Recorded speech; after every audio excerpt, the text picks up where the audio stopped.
San Diego, no warm-up needed.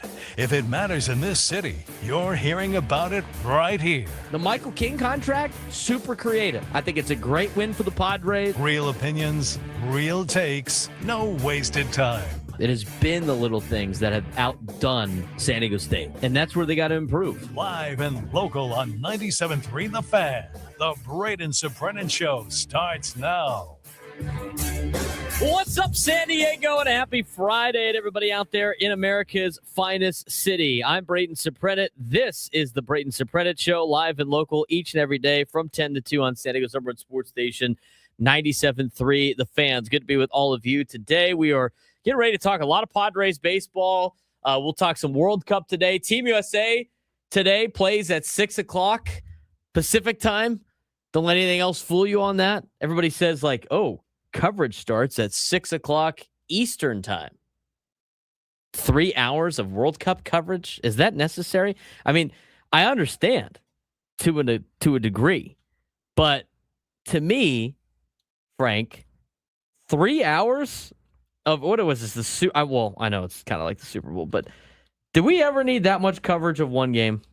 I mean, how much breaking down of USA Paraguay can you have for 3 hours? There's nothing. I'm good with a half hour. That's right.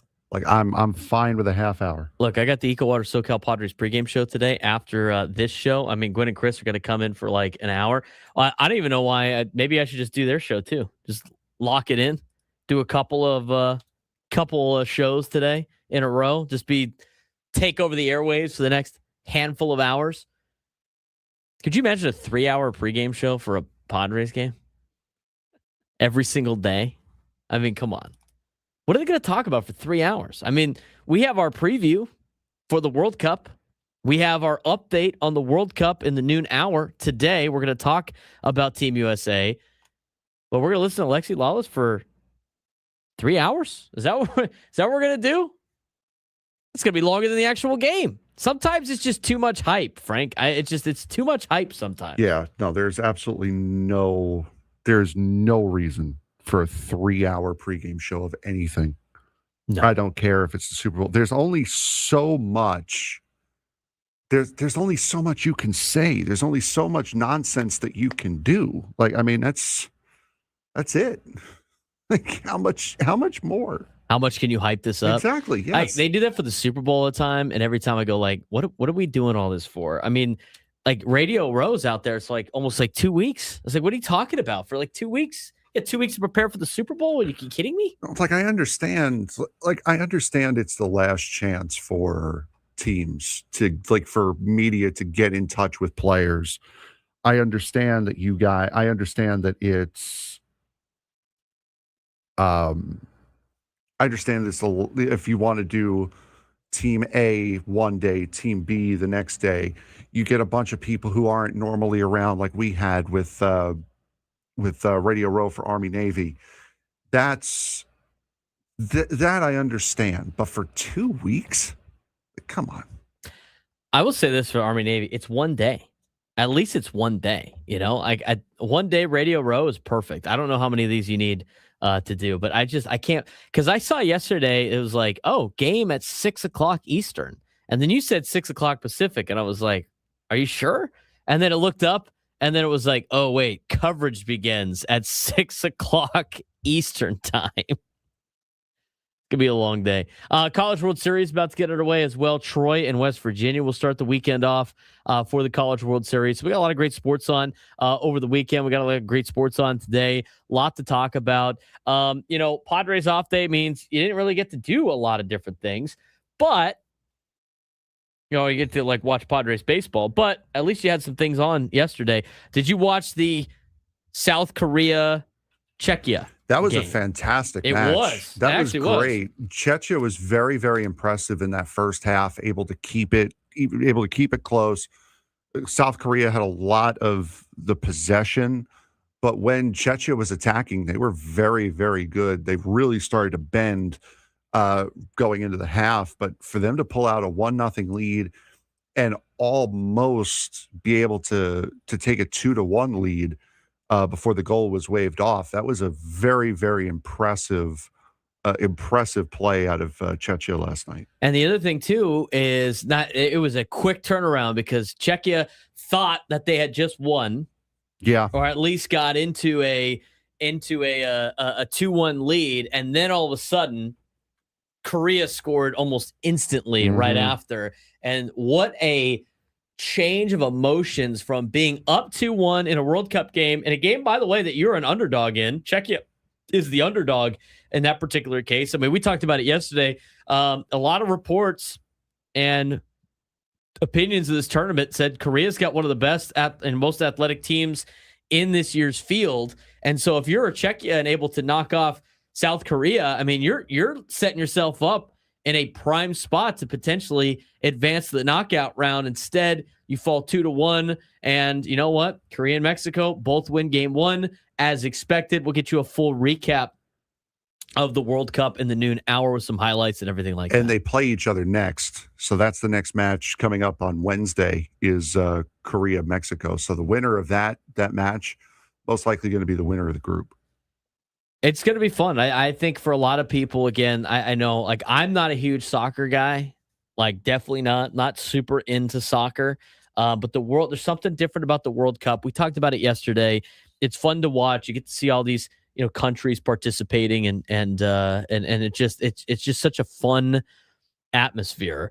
But, to me, I just, you can see it's just a different level of soccer. It's not like watching the MLS. It's not like watching college soccer in the United States.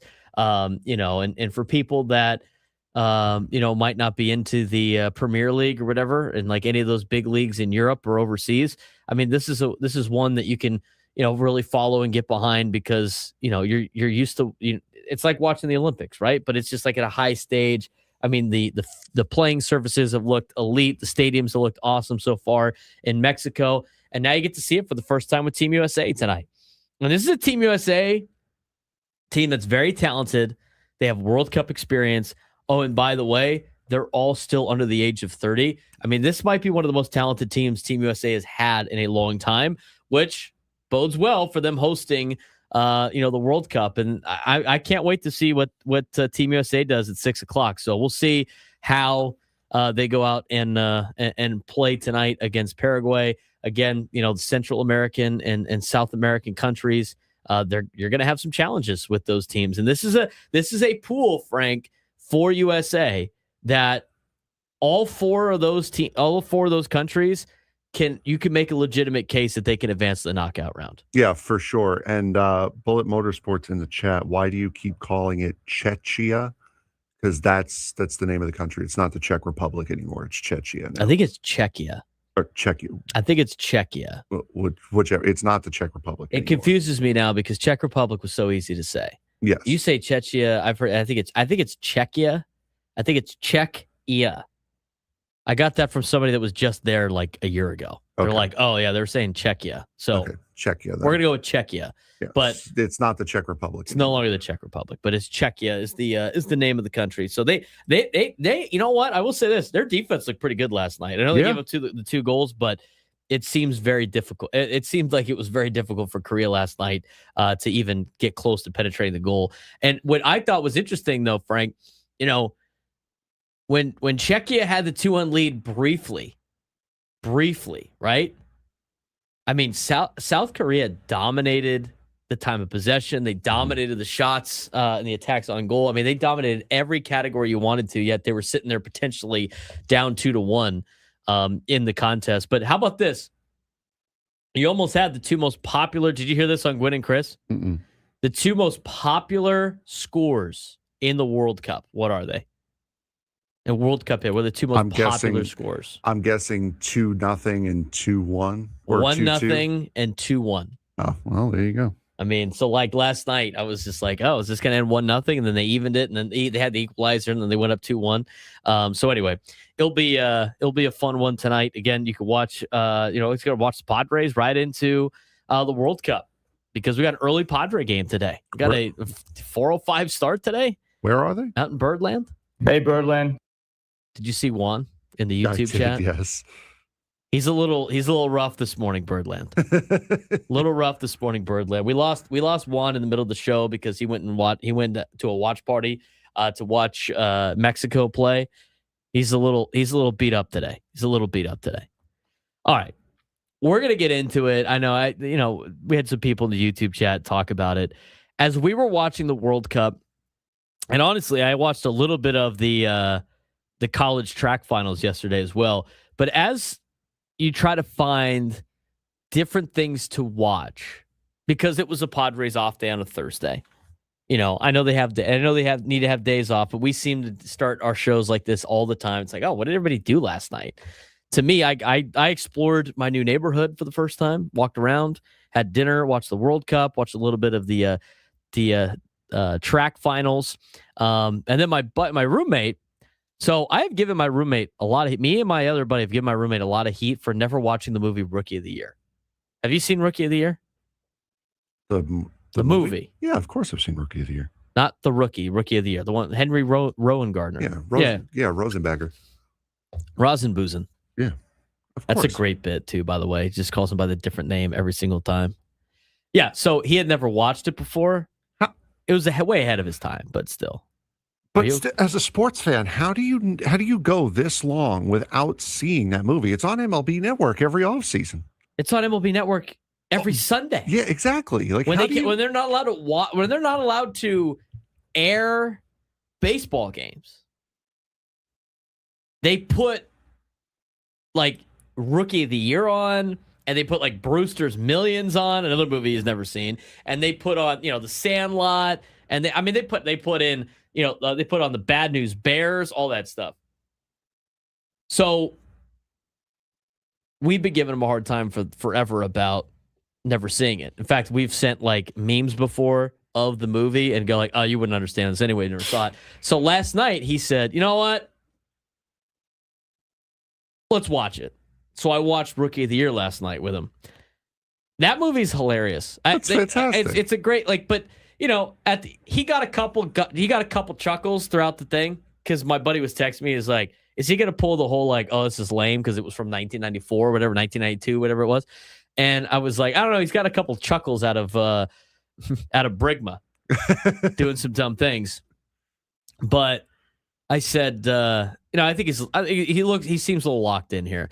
And at the end of the movie, I was like, well, how was it? So, yeah, it's all right. And I'm like, all right, context here. I watched that movie when I was like 6, and it was so cool to see like a kid play for the Cubs, right? Like when you're a kid, it's awesome. As I watched it as an adult in 2026, I'm just like, well, this is ridiculous. I mean, what a concept! It's a cute movie, right? It's not, it's not winning an Academy Award, right? So he tried to pull the whole like, yeah, it's okay, it's like, are come you on, sure? Man. Gary Busey's performance as a rational, sane human being was actually rather I'm glad convincing. You said it, not me. Remember when he was on The Apprentice? Yes. Oh my God, dude. I just was like, wow. But yeah, back when he was a saint. I mean, he looked like he was a little starting to, a little bit in that. Yeah, we're talking about buttered sausage now. But anyway, I thought I watched that last night. What did you do yesterday with no Padres game before we talk about this other thing? I watched the World Cup and then about threw my computer out the window. Why is that? League race on iRacing drove me insane. Were you broadcasting that, or were you actually racing? I was competing in it. How did you do? Not good, Bob. Not well. Did you rage quit, or? I did, yes, and then I came back because I didn't want a DNF on my record, so I puttered around for the last 20 laps. Did you come in last? 10th, actually. Out of how many? 17. All right. I was in the top 5 before I got wrecked. And after all of the nonsense that had happened previous, it just all kind of spiraled. I had a meltdown and then calmed down for a couple seconds. Took a walk, calmed down. It was at Bristol, too, so I did the other day I did probably one of the nerdiest things I've ever done. I took apart my PlayStation 2 that I had. Yes, you were telling me about this. I fixed it because I just moved, and I have kept a PlayStation 2 just to play classic games that no longer exist. And one of them is like NFL Street. Mm-hmm. One of them is college baseball, NCAA, or MVP baseball, NCAA 06. Yes. Right? I mean, like some of the games that they never make anymore. And that was clutch before they brought back college football, because I would play the last college football or the 2004 one with Carson Palmer on it. I would do that all the time. So I moved, I kept it, I brought it with me because I knew if I left it at my other place, it would have been thrown away. So I brought it. I tried to fire it up a couple of weeks ago, and it would go, it sounded like an engine revving. And I'm like, oh boy. That ain't good. Yeah, this can't be great. Here's the great thing about AI now. I can literally just punch all that stuff into AI, and they're like, oh, yeah, let's go search the internet for you. Here's what you got to do. So I took it apart, I cleaned it, and then I realized I needed a new power supply. I didn't know that was a thing. And I'm like, well, how easy is it to fix this? I found a YouTube video. A guy literally unplugs the power supply and plugs a new one in. And I was like, oh, so difficult. That seems pretty easy. 5-star difficulty. How much do these cost? These probably cost a lot, right? It was like $15 on Amazon. And they had them like, oh, it could deliver to your house by the end of the day. I'm sorry. I know there's a lot of cool stuff on Amazon, right? That's like, oh, if you want some groceries, we can have it to you at the end of the day. Or like, oh, I need some command strips. Like they have it in stock. They have the PS2 power supply units just sitting around in a warehouse. They could give it to you that day. So you're telling me I could play MLB Slugfest at like 9:00 tonight? You can. Yeah, absolutely. Do you have an old PS2? I don't anymore. I still have all my old games for it though. Yeah. So anyway, I replaced the power supply, fired it up, worked perfectly. So yesterday, or a couple of days ago, I fired up NCAA 06, the college baseball 06. Let me tell you, I had to get used to the response time because it lags so much more than like current video games. And I was like, I was like waiting for the pitch to come in like an MLB The Show, because you're always super early in that game. And then I was just fanning on everything, just late. I had to get I had to get my timing down when it came to that game. There's so many cool games like that. Did you call Aaron Judge's hitting coach? No. To figure that out? I did not call Aaron Judge's hitting coach. So as we were all doing all of this stuff yesterday, and I'm sure all of you did some random things you haven't done. Maybe you and your wife went on a date for the first time in a long time. Okay. Hey, honey, it's okay. I'm going to miss the games tonight. Let's go get dinner. I'm going to miss the game. Yeah, exactly. That's the best time to do that. Yeah, you just, 100%. So while all of us were doing those things, because this is what our lives are without Padres baseball, we got an article yesterday from Kevin Acee about why Manny Machado had not been doing so well. Well, he went and saw a specialist, if you will, over the offseason. And all he's been doing is trying to revert himself back to old Manny Machado and kind of forget some of the things that he was told. We'll talk about it when we come back. Braden Surprenant Show, off and rolling on a Friday. Setting us on Sports Station 97 through the Fan.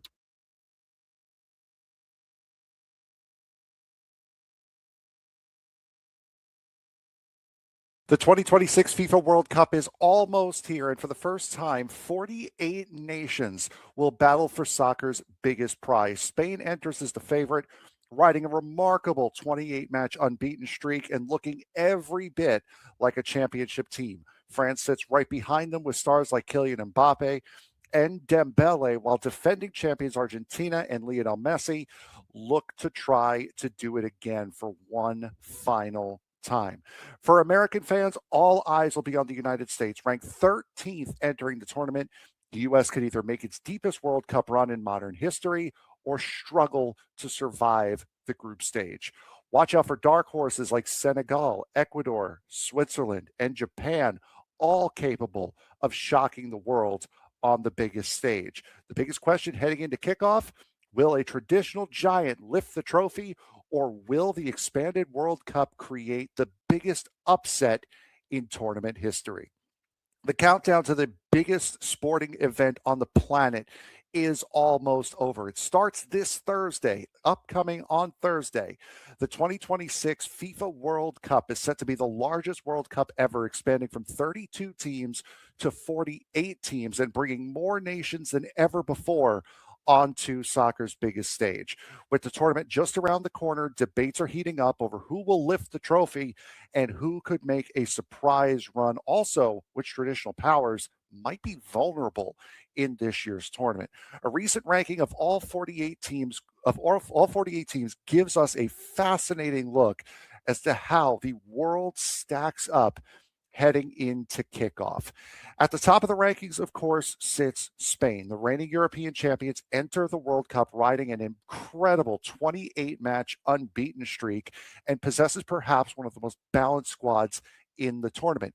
Young stars like Lamine Yamal have become one of the faces of world soccer, and if Spain remains healthy, many believe that they could be the team to beat. Right behind them, though, is France. They won this World Cup not that long ago. When you look at the talent that France has on their roster, it's almost unfair. Mbappe, Dembele, it's seemingly an endless supply of depth that makes France a legitimate title favorite once again, like they were 2 World Cups ago. Now the defending champions, Argentina. Lionel Messi returns for what could and should be his final World Cup appearance. Argentina still has plenty of stars from its magical run last year, including Julian Alvarez, Emiliano Martinez. The question isn't talent, it's health. If Lionel Messi and several stars can stay fit, Argentina absolutely has the ability to repeat as World Cup champions. Now, rounding out the top 5 are going to be England and the Netherlands. England enters with perhaps its best opportunity in decades. Harry Kane remains one of the world's top elite goal scorers, and under Thomas Tuchel, the new manager, championship level experience comes to this English side. Meanwhile, the Dutch side have quietly become one of the most consistent teams in international soccer since losing the Euros in 2024. And remember, it was 2010, if I remember correctly, they played Spain in the World Cup final. So they have been here before. They've finally gotten back with a bunch of retooled stars for the Dutch team. They are going to definitely be ones to watch. On the dark horse side, every World Cup produces a surprise team. This year, several nations fit that description. Switzerland, who we've seen here in San Diego, comes in at number 18 and might be the ultimate sleeper team for this tournament. They have favorable matchups, experience, and enough attacking talent to be able to make a serious run in the World Cup. Ecuador is ranked 10th and could be one of the most dangerous teams that nobody is talking about. Their roster is filled with young talent, elite defenders, and dynamic attackers capable of troubling any opponent that they may run into. Senegal sits 9th in the world and is viewed as Africa's best chance to make history. Their defense is among the strongest in the world, and they possess the athleticism and discipline needed to compete with the traditional powers. And also, don't overlook Japan. Japan comes in ranked 15th, and they've become the gold standard for Asian soccer and consistently punches above its weight class in tournaments. It wasn't but a few years ago that they were actually able to beat Germany in their group stage. So they have a very, very good squad always. Dude,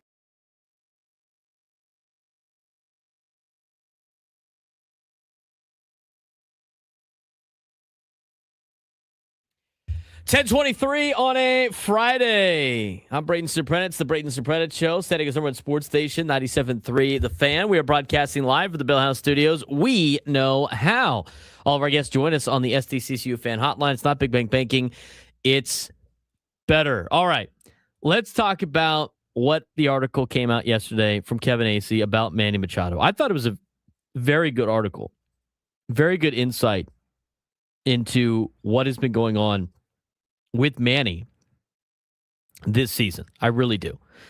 And with this, I don't know. I mean, it kind of explains to me what's been going on. But I had seen the rumors about this for the last couple of weeks, and I could not find the link between Manny Machado and the guy that was doing and the guy that's Aaron Judge's hitting coach, his private hitting coach. My computer's frozen, so that's fun. Anyway, in part of this article, it goes through a lot of different things. It goes through like Manny Machado was trying to unlock a different level going into the offseason. He wanted to be able to add to his game, so he went out and worked with Richard Shank.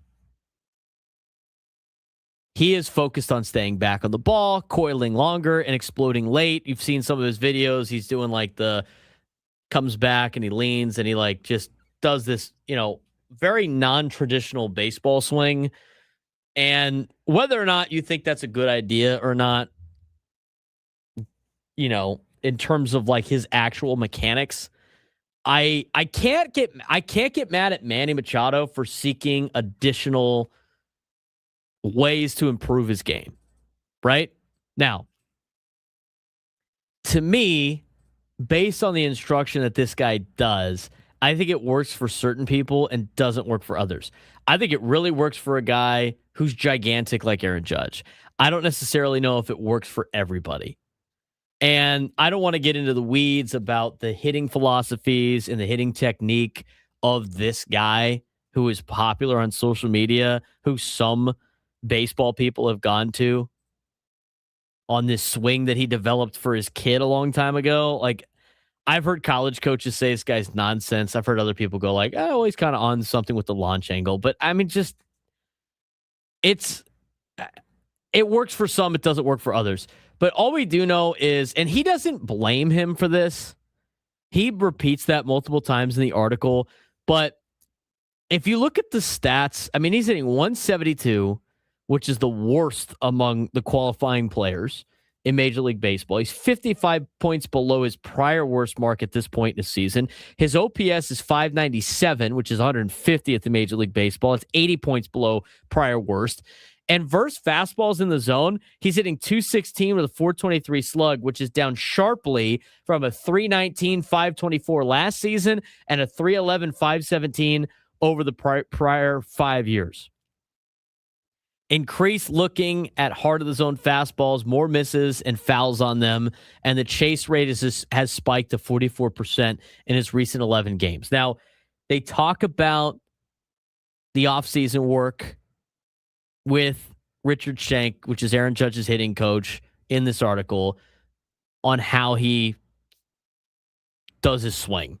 But with this, he's been consistently late on fastballs. His front side is leaking coming off the ball. He has timing disruption. Bat speed remains nearly identical to prior seasons, so that eliminates everybody that says the guy's cooked and he's old, which is, obviously rules out the pure age-related slowdown as the main culprit. And Manny Machado said this in the article: I'm leaking, I'm coming off the ball, it's hard for me to get back to my normal hand-eye. And so what he's been doing the last month and a half has been reversing the ingrained changes mid-season of what he was doing all offseason with Richard Shank to what he was doing for all these years prior to working with him. I mean, he's trying to do that in the middle of the season, which is very difficult to do in Major League Baseball, especially with daily performance pressure of, I'm still not hitting the ball. And a lot of the habits that he's trying to recreate might feel right even when they're wrong. Now, Manny's not blaming his offseason work. He is not blaming anybody but himself. He takes full ownership repeatedly. Just say I suck is what he said. No excuses for the mechanical work or anything else. He acknowledges that he's pressing, poor bases loaded at bats. He insists, though, the root of failing on pitches he's historically crushed is part of this pressing. He missed half a spring, obviously, because he's playing the WBC. Felt good, and then he didn't, which is the classic baseball volatility that you see all the time. He is optimistic long-term, so is the organization, because once it clicks, it's going to continue to stay there. And he goes, I have a track record. Goes back to the whole conversation about the back of the baseball card. And you know what? He's had a little bit of a hot streak in the process. He felt good for 1.5 weeks, but still seeking results. Now, the Padres have been dragged down by Machado's woes. He mentions that in the article. He is a high baseball IQ player who usually avoids overcomplicating things. He prefers the simple daily play. He plays every day. He likes keeping things simple. He likes keeping things, calm, cool, and collected. I think that's why a lot of people think he has this laissez-faire attitude. But I don't think it is a decline. I don't think a lot of people think it's a decline. But it's a fixable mechanical issue. My thing is, I think a lot of people, here's really the conversation, Frank, though, is are you upset that Manny Machado sought outside help to try to unlock a different level at this point in his career, regardless of who he ended up going to talk to? I honestly am not that upset about it, because everybody's like, oh, imagine how, this is how bad the hitting department is, where he's thinking outside. No, a lot of these guys have their own hitting coaches. It's like golf. A lot of guys have their own swing coaches. Most of these teams have, a lot of these guys have their own pitching coaches, have their own.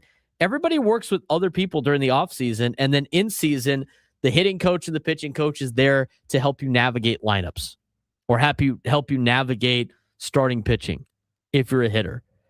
So I'm not upset, Frank, that he went out and saw somebody else that he thought could unlock a gem. He tried. It didn't work out. Now he's got to backtrack on this a little bit, which stinks. I think a lot of people are upset because of the fact of the guy who he talked to. But to me, this is not a conversation about whether or not he should have talked to this guy. I think this is a conversation of whether or not he should have sought outside help if he wanted to. And I think the answer is, yeah, I think he should be allowed to do that. I don't mind that. And honestly, after reading this article, I could see why Manny Machado has struggled for the first 2 months of the year. Yeah, for sure. You cannot be upset with somebody who's trying to better their game as they know that they're on the back end of their career. And that's not to say he's going to retire in a couple of years, because he's not good. He's still very high up the mountain. He's just on the back side of it.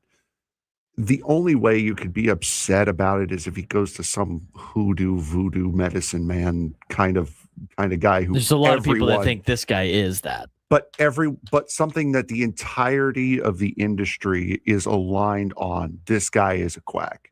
This guy is nonsense. This guy knows absolutely nothing about what he's talking about. They're not all aligned like that on this guy. There are some that say there's something to it. There's some, as you said, that think that he's nonsense. There's some that believe in him wholeheartedly. So there's not that unanimous negative opinion on that guy. That's the only way that you could be upset about it is if he goes to someone who the entire industry feels is out of his mind. Other than that, he's trying to get better. He's trying to unlock something, and now he's trying to undo everything that happened during the offseason. So it's a complete understanding now of why he's had this awful start, is because he's trying to undo something that he learned. And you know what? I think when you see Aaron Judge put up the numbers that he puts up, you go, maybe he was able to do this in order, maybe this was able to get him to that level. But I feel like Aaron Judge is kind of the anomaly of this situation. It sounds like he works with 15 of the 15 Major League Baseball players, at least he did. Back in the day. I'm trying to find the list of players that he has worked with, but there's a lot of guys on there. It says he works with 15 other players besides Judge, including Cubs outfielder Ian Happ and Tigers outfielder Kerry Carpenter. Along with that, he has around 50 clients at the minor league and college baseball levels, though none of them are currently. This is written from a St. Louis Cardinals outlet. But anyway, it's not like Aaron Judge is his only guy. There's other people that use him, and use him as a teaching tool. I'm not upset that Manny trying to find a new, he's trying to make himself better, and it just didn't work out. I think this for everybody that wanted to blame Steven Souza Jr. for Manny's struggles, I think this is a way to say that it's not his fault, right? Yeah. No, maybe he noticed and he was like, "Hey, dude, you got to not do this anymore." Yeah, I think this revelation now really is the key to understanding why there's a reason why he's having an uncharacteristically horrific season this year. And if this is what he tried to do, completely change his swing, I can't see anything other than this being the answer and this being the reason why. Yeah. Caleb Durbin has worked with him before. That's cool. Is that a feather in the cap of this guy? I mean, how's Kerry Carpenter doing right now? I don't know. Is he doing well? Is he and Happ doing well? I mean, that article was written a couple of years ago. I aside from Aaron Judge, I really don't see too much of a success rate. And I honestly think it's because Aaron Judge is gigantic that this kind of technique works out. Kerry Carpenter's hitting .237, 9 homers, 26 RBIs. Ian Happ, .231, 15 homers, 36 RBIs.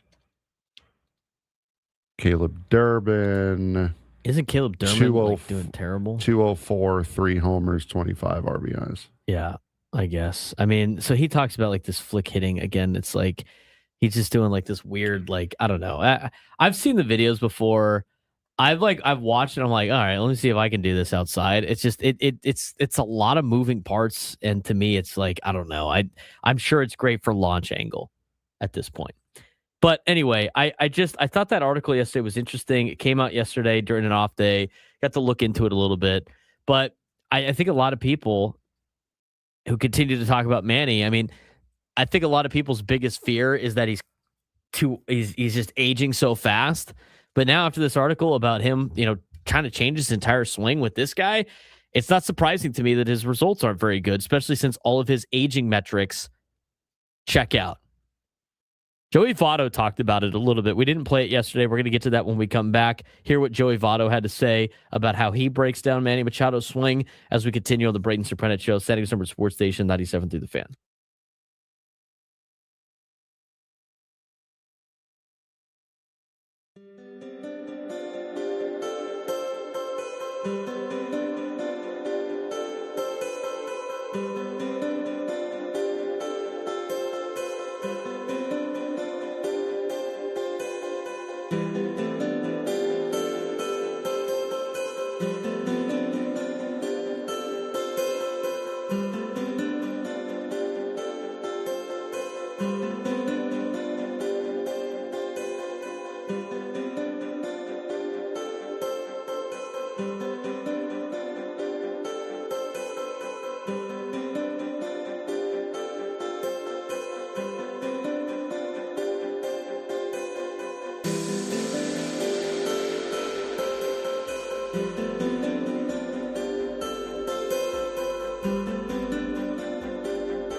10:42 on a Friday. Braden Surprenant, Frank Marchese with the Braden Surprenant Show. San Diego's number one sports station, 97.3. The Fan lead you into a quick Gwynn and Chris, and then the EcoWater SoCal Padres pregame show with myself, Braden Surprenant, filling in for Sam Levitt. I will have the pre- and post-game show all weekend long. Looking forward to doing that in just a little bit. But we're going to talk a lot of Padres baseball today on the show. We'll dive into some World Cup stuff at noon. We'll hear from AJ Preller very shortly. He was on with Bennett Woods earlier today as part of our manager report. So we got a lot to get to on the show today. Some buy or sell later on.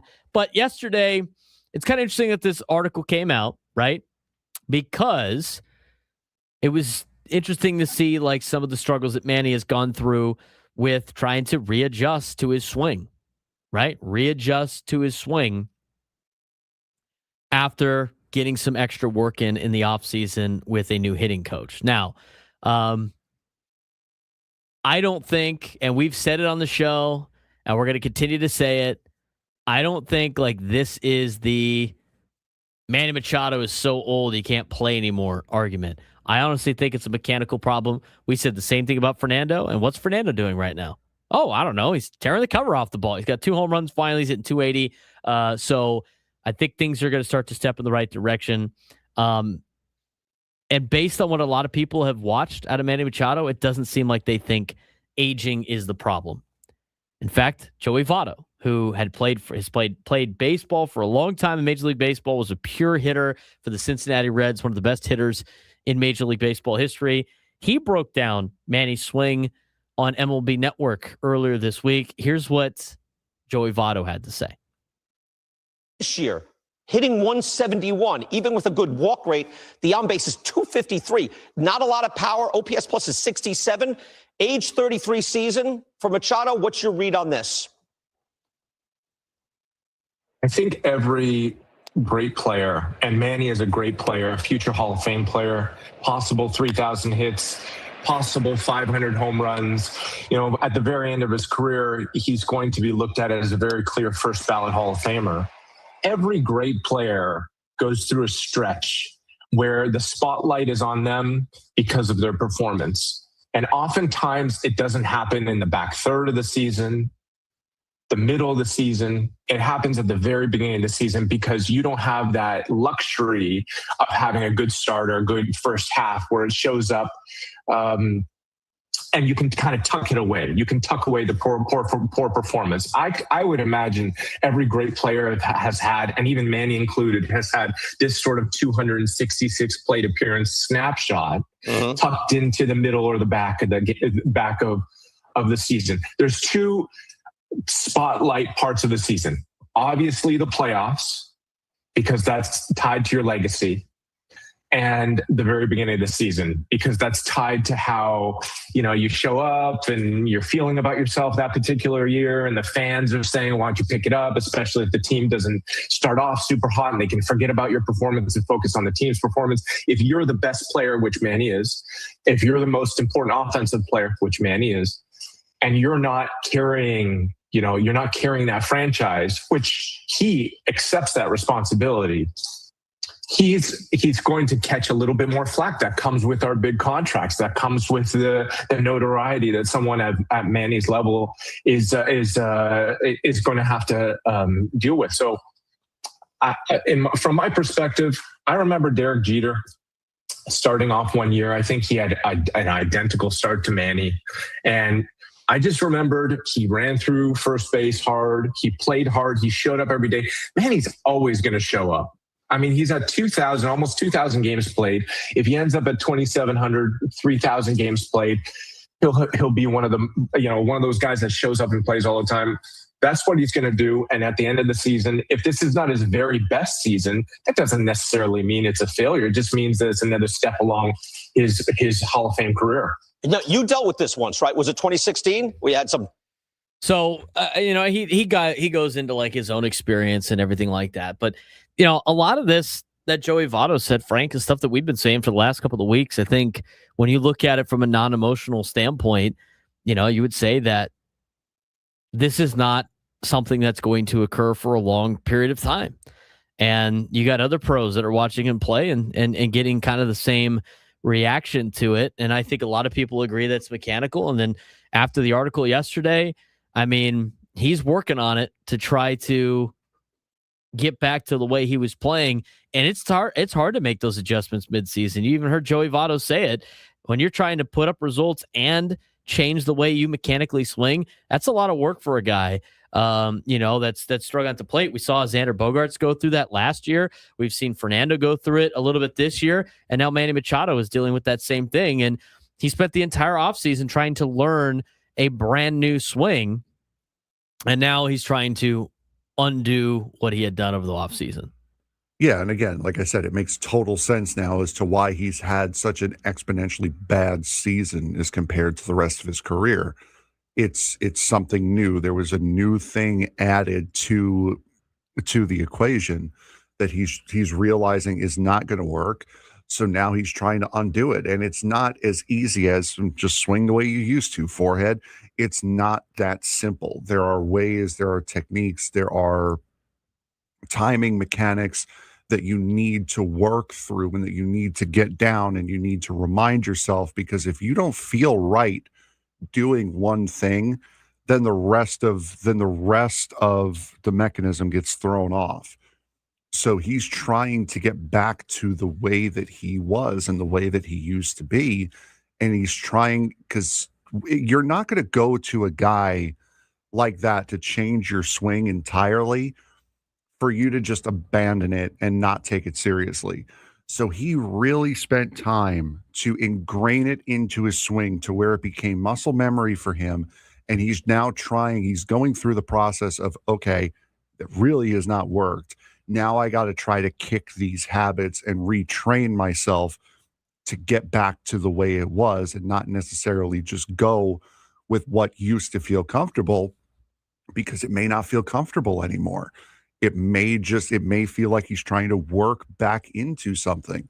So yeah, it's really telling, that article that came out, as far as what has happened to Manny over the course of this season. I think Joey Votto put some perspective into it as a guy who has played at that level and is was star level, somewhat equivalent to Manny, going through the same exact thing. So, I had somebody reach out not too long ago who, works in another MLB organization and ran the numbers on Manny Machado. And there's some interesting things that come up. And he's a guy that knows how to interpret this data. But, he said that Manny's bat speed is down 2 miles an hour on average this season, which, by the way, as he says, equates to about 14 feet of additional ball flight on fly balls. It's very significant. So all the balls that are just in front of the warning track would have been gone last year based on his bat speed. But he believes the biggest thing that is slowing his bat speed is he's catching the balls around 5 to 6 inches deeper than he has in the past. And the deeper that you catch the ball, the slower the bat speed, right? You can't generate as much bat speed in that amount of time if you're catching the ball deeper, right? Because the bat speed ends once you make contact, okay? So if he's catching it deeper, yeah, of course his bat speed is a little bit lower. Yeah, and who else? There's less time for that speed to generate. Who else was doing that? Fernando. Mm-hmm. So the deeper you catch the ball, the slower the bat speed, and vice versa. So it's part of the reason why it's easiest to hit home runs on the pull side, because you can generate more bat speed. Bat speed is incredibly dependent on point of contact. And he is also, this is the other thing that they found, also, he is not swinging at balls in the heart of the plate nearly as much as he has in the past. According to the data, he used to swing at 80% of balls in the heart, whereas this year he's only swinging at 72%, which is a huge difference. But essentially what he's saying is He's not swinging as much at balls he can crush, and when he is, he's catching them significantly deeper, just like Tatis, over the plate, which is affecting his ball flight and his bat speed. It's partly bat speed, but in this guy's opinion, it's more contact point and decision-making that is the problem, and that is stuff that you have to work on, and that is stuff that is hard to apply in Major League Baseball games, Frank. So the more you break down some of these, and again, these are analytics, right, that help a player out. You know, Manny doesn't like analytics. This is the information like the coaches are getting, and probably the information that they are trying to find a way that to instill that into a lot of their players, because, you know, Fernando was catching the ball incredibly late too. I mean, they always say they can let the ball get deep when you want to get out of a slump so you can start hitting the ball the other way. It's probably a big reason why Manny swing speed is down. It's probably a big reason why he is also not hitting as well as he was in the past. So even though his swing speed is 2 miles an hour slower than it's been in the past, a lot of that has to do with point of contact. And right now he's catching the ball super deep on the pitch and not out in front, so he can't generate enough speed, and he's losing about 14 to 15 feet of distance every time he does that. Daniel Kirkpatrick in the chat, did our whole team go and work with this guy? I don't think so. There are some people who I'm sure are going to be curious about what this guy is teaching. May have asked Manny, hey, what did this guy show you? Manny probably showed them, and maybe under their own volition tried to implement some of it into their swing. So it's all about, if you think, especially in professional sports, if you think that there is something that can give you a competitive advantage over the other guy, you're going to at least attempt to do it. And as somebody else in the chat referenced, how long has he been trying to break out of this? We don't know. Only Manny knows when he said, all right, done. Let's try to revert back. So it may have just been a case of, it may be a case of this team's just having a bad offensive year, and that's just the way it is, or it's like trickled down. Manny was asked, showed someone, they tried to implement it, and it just didn't work. Well, it could have been. That's a plausible theory. I think it's more the fact that Manny offense and their lack thereof really brings the entire everybody else's offense down a little bit. But I think it's some interesting stuff. I think it was an interesting article yesterday.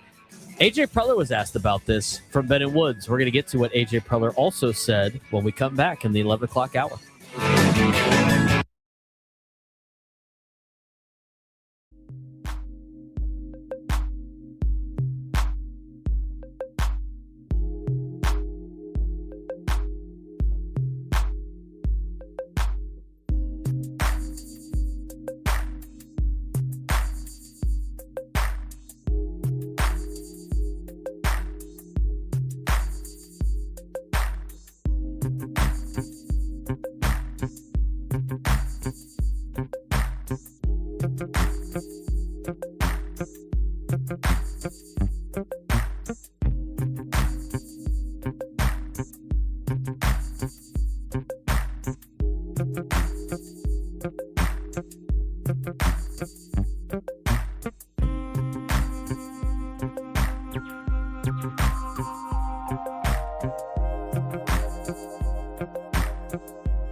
$11 o'clock on the Braden Surprenant Show. We're here on a Friday, getting ready for Padres baseball. Good and Chris will be on after us for a short bit. Then I'll be back for the EcoWater SoCal Padres pregame show.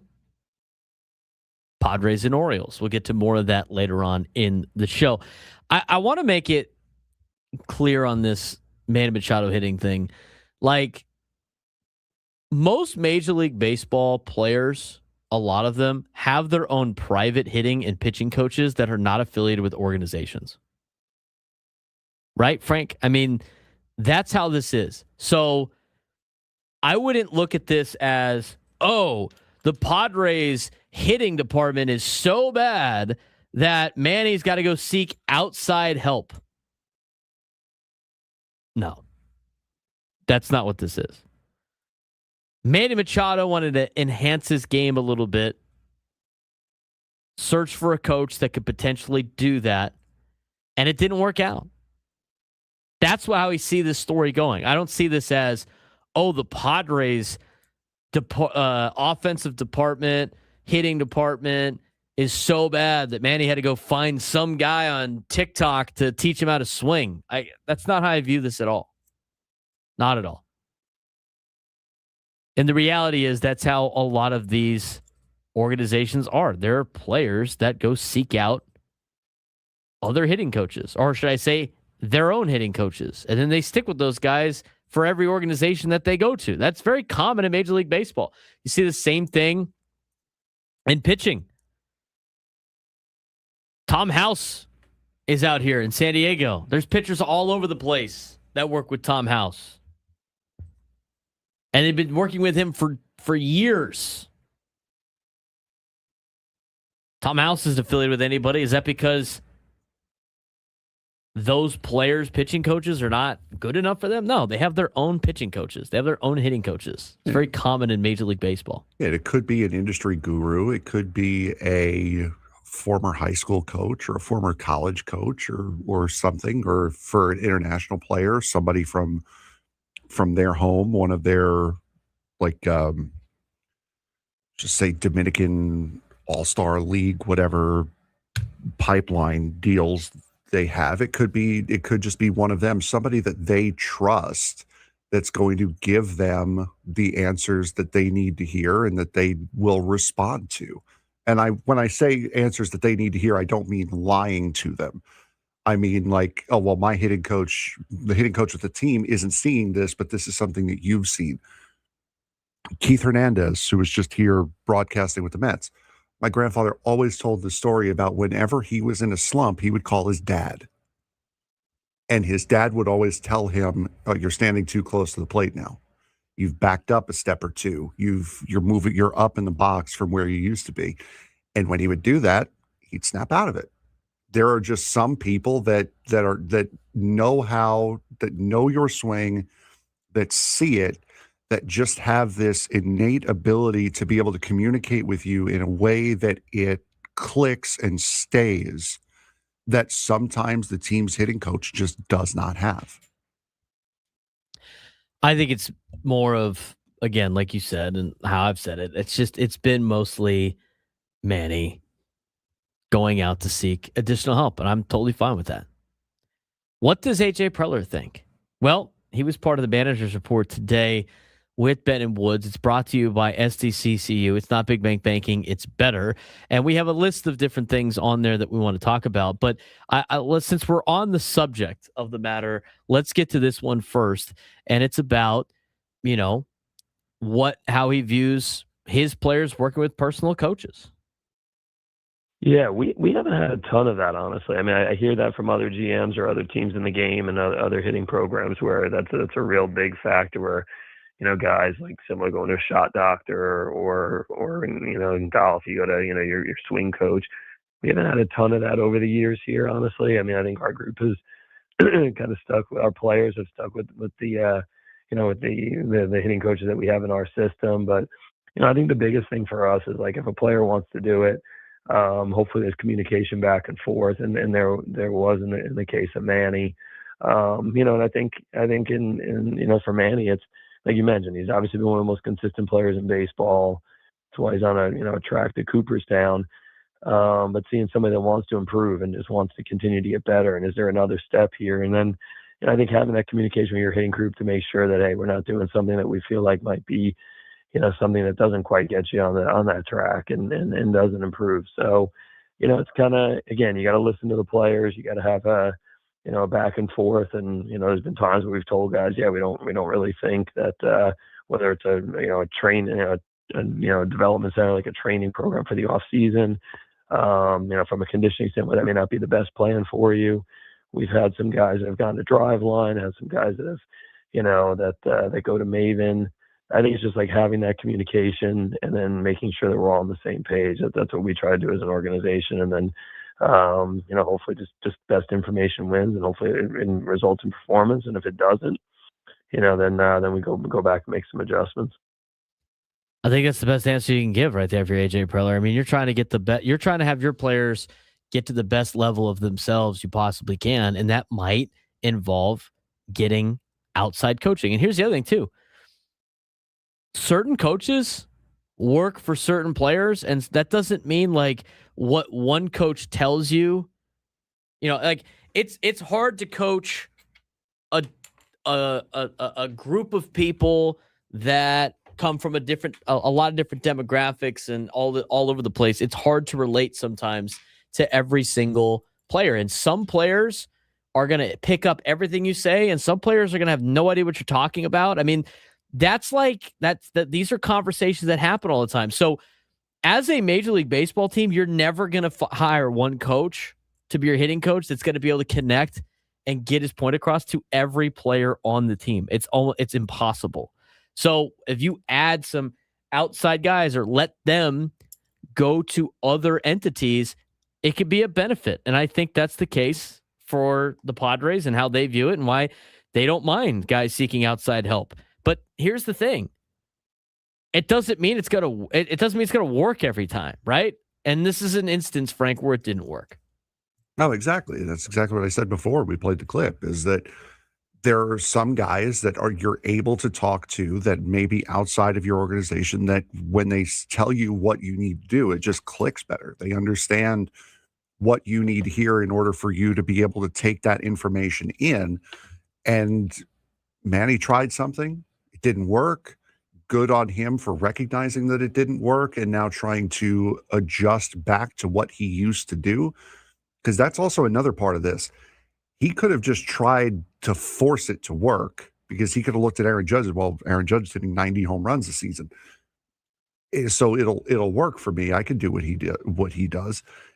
He could have really dug his heels in and tried to force it to work, but he said, "You know what? This ain't working for me. Let's revert back to what we were doing before." Interesting roster move the Padres just made.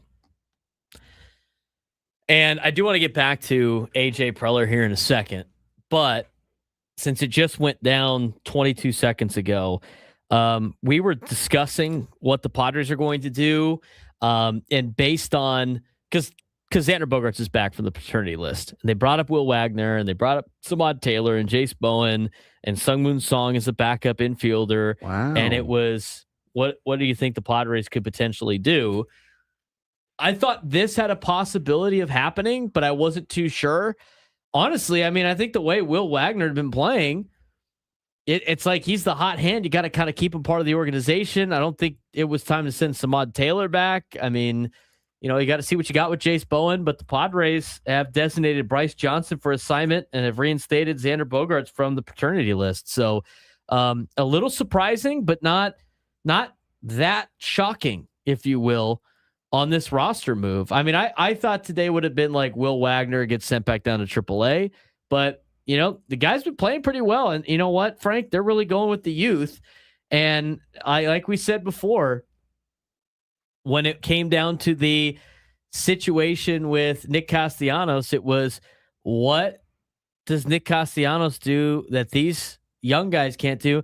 And honestly, what is Bryce Johnson doing that these young guys can't do themselves? Yeah, and that was one of the big saving graces with Bryce Johnson, was that he was speed off the bench. Now you have Samad Taylor, who does pretty much the same thing. He's been playing very, very well defensively. He has been that lightning in a bottle that you were hoping to find. And a week of Jace Bowen is not enough. Week and a half of Jace Bowen is not enough. And the way Will Wagner was hitting in these last couple of days, I think he's hitting 500, maybe a little bit above that. Over these couple of days, you can't justify bringing him down when no one else on the team is hitting. So yeah, unfortunately, Bryce Johnson, the one to go. So far, and here's the other thing too, like, I mean, Nick Castellanos hadn't got picked up by anybody, right? No. How long do you got? You got like 4 days or something like that? You got a handful of days? I think everyone has to have a crack, and I think they go through the waiver order, and but it's about a week, and then after that, a week, I think. You know, you usually get the announcement from the Padres going like, oh, he cleared waivers and he's been outrighted, or he elected free agency. So we haven't seen that yet, but we haven't seen anybody pick up Nick Castellanos. And now you have Bryce Johnson. I mean, Bryce Johnson, 178 average, he has 8 hits and 45 at-bats. I know he can play defense, but right now, so far, they've kicked the can down the road for a lot of players and trying to keep as many in part of the organization. And to me, the two guys that they have ended up DFAing have been guys that I don't think are ever going to get picked up. I wouldn't be surprised if Bryce Johnson's in El Paso in about a week and a half. I wouldn't either. Right. So at this point, like, I don't think that's, going to be, I think that's a player that could potentially be back in this organization. If not, well, thanks for last year. But overall, like, he hadn't been playing well enough to like just be worried about him potentially, getting picked up by somebody and hurting you, right? And you know what? Samad Taylor has shown that he could play a very impressive defense in the outfield, and he could be an outfield replacement. And that's kind of what Bryce Johnson's role was. And right now, Samad Taylor's hitting a lot better than Bryce Johnson. So, how many outfield backups are you going to carry on this team? Right? Yeah. So I'm not overly surprised by that. When we come back, we'll talk more about the roster move, but we'll also hear from AJ Preller some more. He's got some other thoughts that he had with the morning show. We'll get to that when we come back on the Braden Surprenant Show. San Diego Sports Station 97 through the Fan.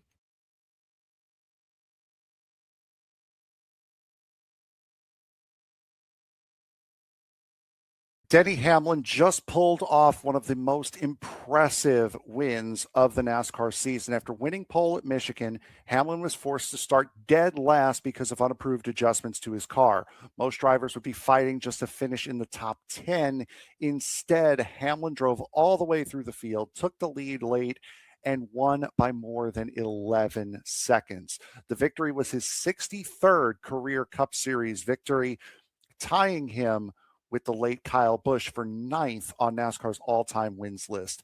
After the race, Hamlin honored Busch by carrying a tribute flag during his victory celebration, creating one of the most emotional moments of the season.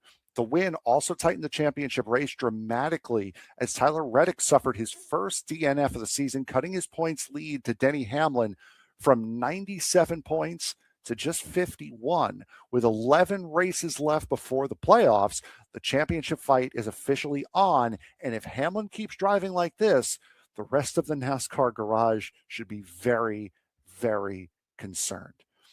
Denny Hamlin charged from last to first for the second week in a row. The biggest story of the weekend came from Michigan International Speedway, where veteran Denny Hamlin delivered one of the most impressive performances of the season. After winning pole, Hamlin was forced to start from the rear of the field due to an unapproved adjustment made to his car after qualifying. Early on, it appeared as though the task might be a bit too much, as he spent most of the opening stage mired in traffic. But through small adjustments and elite long-run speed, Hamlin steadily worked his way through the field. By the final stage, no one could match what the number 11 Toyota team was doing. Hamlin led the final 39 laps and cruised to his third victory of the season, winning by more than 11 seconds.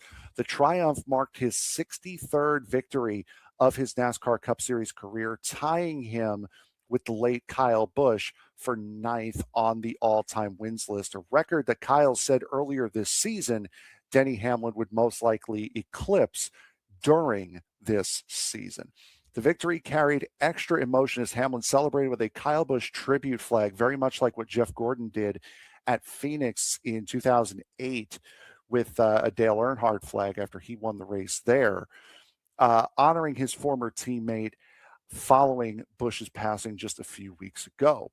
Michigan had a lot of playoff and championship implications this season. Michigan also brought major movement in the championship standings. Championship leader Tyler Reddick suffered his first DNF, did not finish, of the season after being collected in a multi-car accident, while Hamlin capitalized with the victory. Hamlin was also involved in that wreck. He just did not get any damage to his car.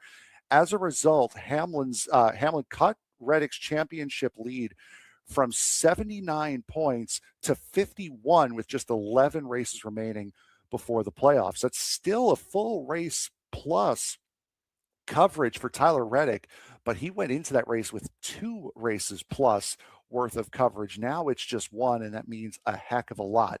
The playoff bubble is also tightening dramatically as only 26 points separate Shane Van Gisbergen in 14th place from Joey Logano, who is in 17th, making every point critical moving forward.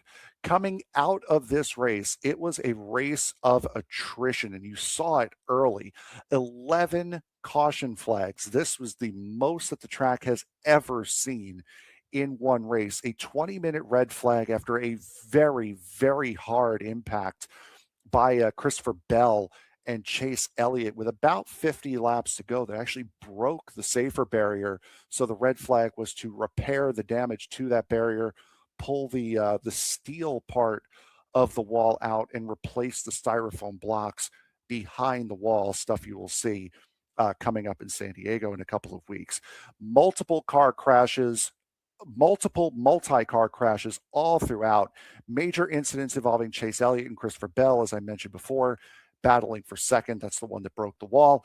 In the end, patience and experience proved to be just as important as speed. For the Craftsman Truck Series with the O'Reilly Auto Parts Series off this week, the Craftsman Truck Series, Corey Heim continued his dominant 2026 season with a dramatic victory in the Truck Series at Michigan. The reigning series champion held off teammate Caden Honeycutt in a thrilling last lap battle, winning by just 65 hundredths of a second. So very, very close finish. The victory was Heim's 26th career win in the Craftsman Truck Series, and added yet another track to his growing list of successes. Heim has now won at 22 different racetracks in the Craftsman Truck Series, something that only Ron Hornaday Jr. can say in the series. This win comes just 1 week after Corey Heim announced that he will join the Cup Series.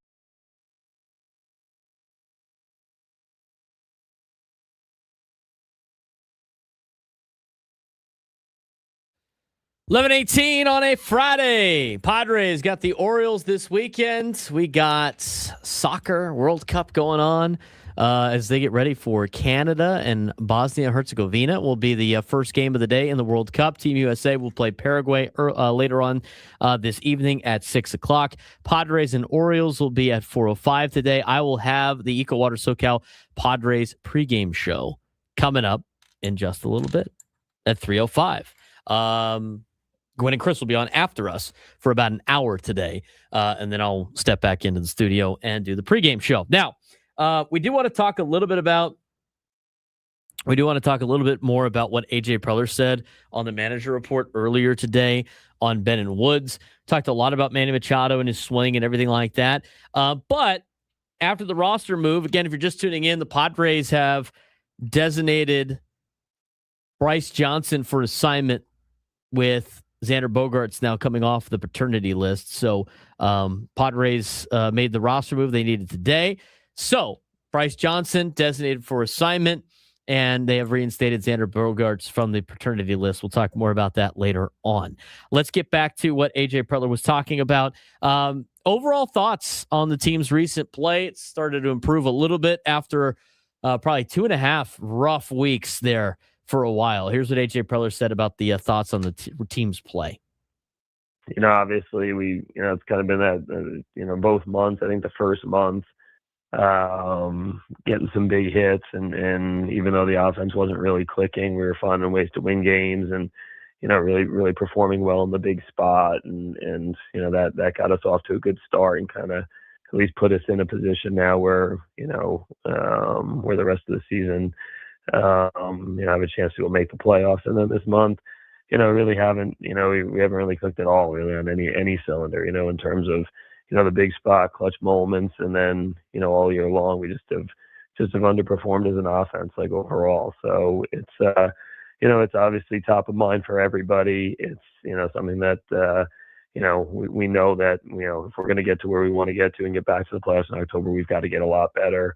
Again, like I think you see from everybody, there's no talk here about like, hey, this is just part of baseball, or this is, back of the baseball card. We know we've got to get better as a group offensively overall, whether that's personnel, whether that's, mindset, whether that's approach. It's a daily conversation for our group. And, I think we saw a little bit better here over the last homestand, and in the last few days, we started swinging the bats better. We understand that's what we're going to have to do if we want to get back to October. They have to swing the bats better, and hopefully some of these guys are starting to turn around a little bit. I think we saw it with Jackson Merrill. I think we've definitely seen it with Fernando. And after the article yesterday from Manny Machado, we'll see if he makes some improvements here. He was asked about recent roster moves, obviously with a lot of young guys coming up. This is not going to answer or address the Bryce Johnson situation, obviously, because that happened just moments ago. But here's what AJ Preller had to say about the recent roster moves. Yeah, I mean, I think when we're obviously not performing at the clip that we're used to or want to perform at. So I think that leads us to be open to see what else is out there and other guys in our own system. And I think, part of that's injury, and then a bigger part of that is, just trying to add some athleticism, try to do some things a different way. And that's where like Taylor and Bowen coming up, Will Wagner, this last week. I think we understand, getting a left-handed bat and Will that, can give us a little different look and quality ABs. And then, what Samad and Bowen brought, to us with the ability to, move the baseball, play fast, play good defense, And then obviously Samad got some huge hits on this homestand. And those guys, they work really hard. They were doing well in AAA when we called down to Pete Zamora and his staff. They kept bringing up all three of those names as guys that they think can help us. And again, we're not going to hesitate if we don't feel like we're getting what we need at the big league level from the overall offense. We're going to look at some ways to jumpstart it, and those guys did a good job here the last few days of doing that, understanding their role and helping to get us into a better spot to score some more runs. With all of that being said, does AJ Preller think he has the right roster right now?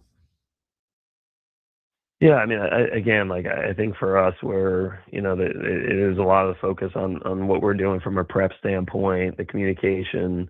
I think the biggest thing we've been focused on with our group, and I think for Steven and the hitting group, is just providing clarity and giving things as clear as possible. And I think what we've tried to do over the last, again, not reacting to 30 days. I think when we talked, a few weeks ago, that's probably a little too early in the season. We've kind of talked about that at different times. It's like, hey, what's too early? What's too much? That's always kind of the dance in baseball. I think now we've got a healthy enough sample size to kind of look back and be like, all right, we need to go ahead and make a few adjustments on what we're doing and how we're doing it. And I think we come back to all the time of, just being really clear in our communication, finding out from our players what's working in their mind, finding out from our staff what's working, and then, just trying to simplify things in terms of being really clear about what the game calls for and what individual players call for. So I think the challenge, again, on the offensive end, is it's not like a one philosophy or one issue or one solution for the entire team. You can go into a matchup and go, man, why are they chasing this pitch, or why do we swing here, or man on third base in less than two. How do you get the offense tuned up from that standpoint? So I think the challenge that we've got to get right is there's individual adjustments that need to be made, and having those conversations, and also that group mindset that Craig and Steven are responsible for, and making sure we get that right. And I think in both cases, it's been really specific on the individual, things that need to be worked on, and having good game plans in place for that. And then, the group mindset has been pretty simple there. And I think our messaging has just gotten a little more clear over the last, week, 10 days, being pretty simple with the group and some of the new players that are here. And I think that's what we focused on with Steven and his team. And again, it's not just Steven. We've had hitting coaches here that have a lot of history with Jackson and Fernando and Manny specifically, and have done some really good work with those guys. And those guys have they've had a lot of results. And we just got to get back to that and get to a spot where we're scoring more runs and put more pressure and be more consistent with our offensive ability. AJ Preller on with the morning show earlier today as part of our Manager's Reports, brought to you by SDCCU. It's not Big Bank Banking, it's better. A couple more injury update. I mean, obviously there's a lot of injuries out there for the Padres. How the throwing program's going. Where's Luis Camposano at? The morning show asked AJ Preller for a full injury update.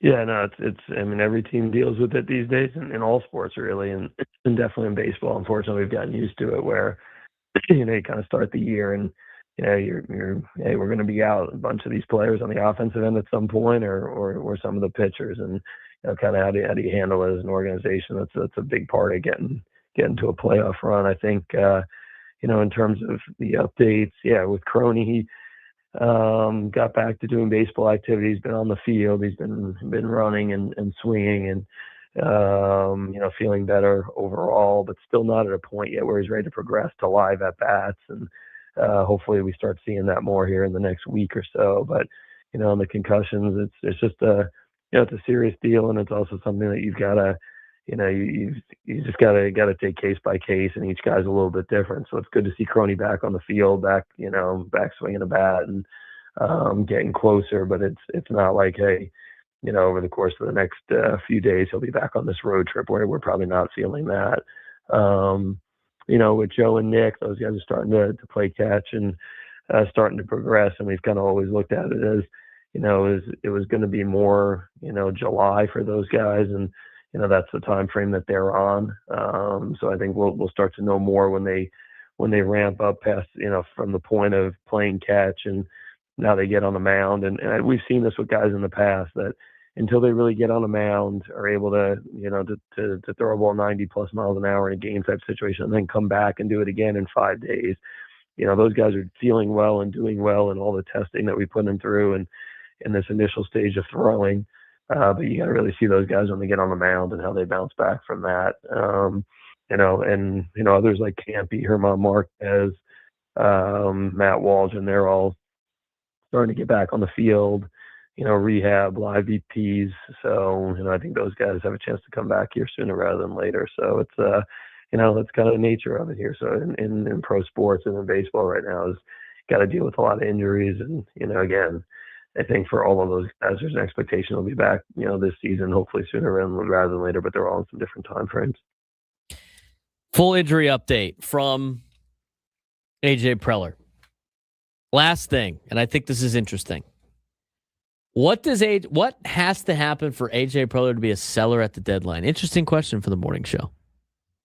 We're open. I think you want to evaluate your team and be realistic to kind of where things are at. And again, I think what we've seen so far is that the National League is going to be very, very competitive. It's been that way really over the last 5+ years, but definitely in the last 2 seasons.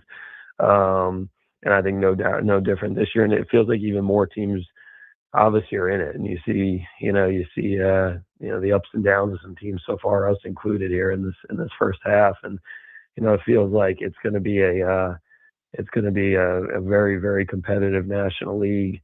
It doesn't feel like, again, I think most things really don't get started until after July. So I've seen some of the conversation about, hey, to me, the trade deadline. I think it's still kind of teams are evaluating. Everything's going to be pretty close. You look at the American League and, you can be 6-7 under 500 in the American League, but only 2-3 games out of a wild card. So teams, they're not really looking to sell or do anything or kind of announce themselves as buyers or sellers right now. So I think basically for us, it's kind of continue to look at ways to get better as a group internally. There may be some small moves that start to be made.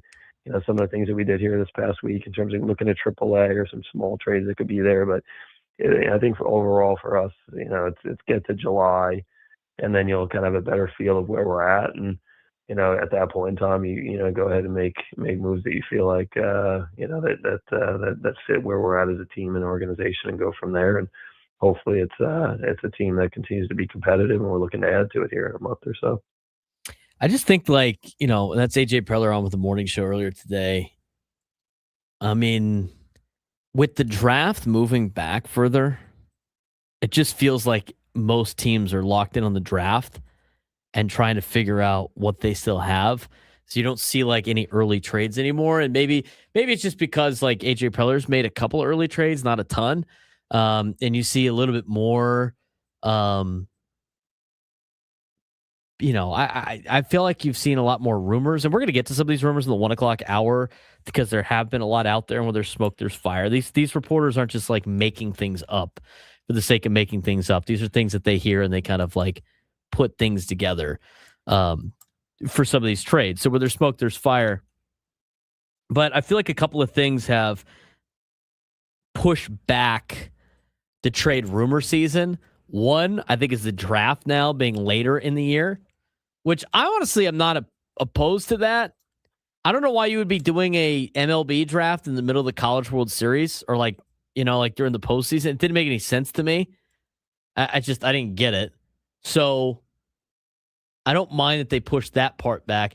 But the other thing I feel like has pushed back the rumors of trade deadlines is the balanced schedule now, because I feel like a lot of teams are just playing around the same. I think there's this early in the season, there's still a lot of teams in the expansion of the playoff. I just think there's a lot of teams that are still in it that want to evaluate what they have in particular. So I think it's interesting to see how these happen. I mean, I go to MLB.com to kind of look at the standings, and the first thing that's on there is 9 potential trade candidates on the rise with deadline on the horizon. I mean, we're starting to get into trade deadline rumors part of the season, but I think AJ is just starting to stoke the fires a little bit.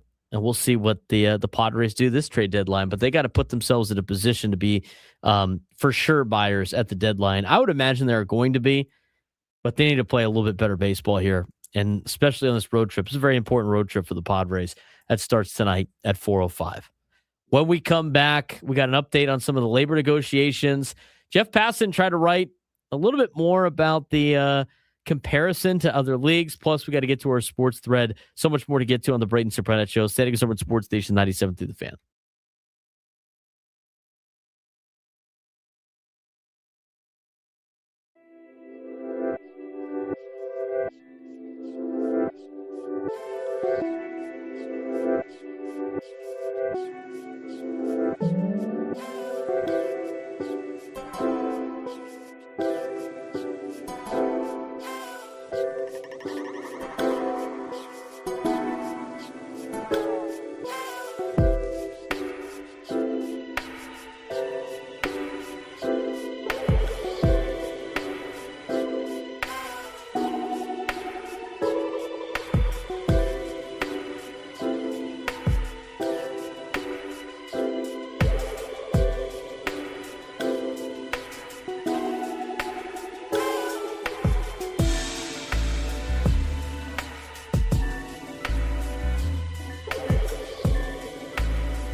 Broadcasting live from the Bill House Studios, we know how. He's Frank Marchese. I'm Braden Surprenant. It's the Braden Surprenant Show, setting his urban sports station, 97.3 The Fan. Good to be with all of you today on a Friday. Getting ready for Padres baseball coming up at 4:05 p.m. Pacific time. EcoWater SoCal Padres pregame show with yours truly at 3:05. Gwen and Chris will be on after us for about an hour, and then I will be jumping back in studio get you the EcoWater SoCal Padres pregame show and the Hamul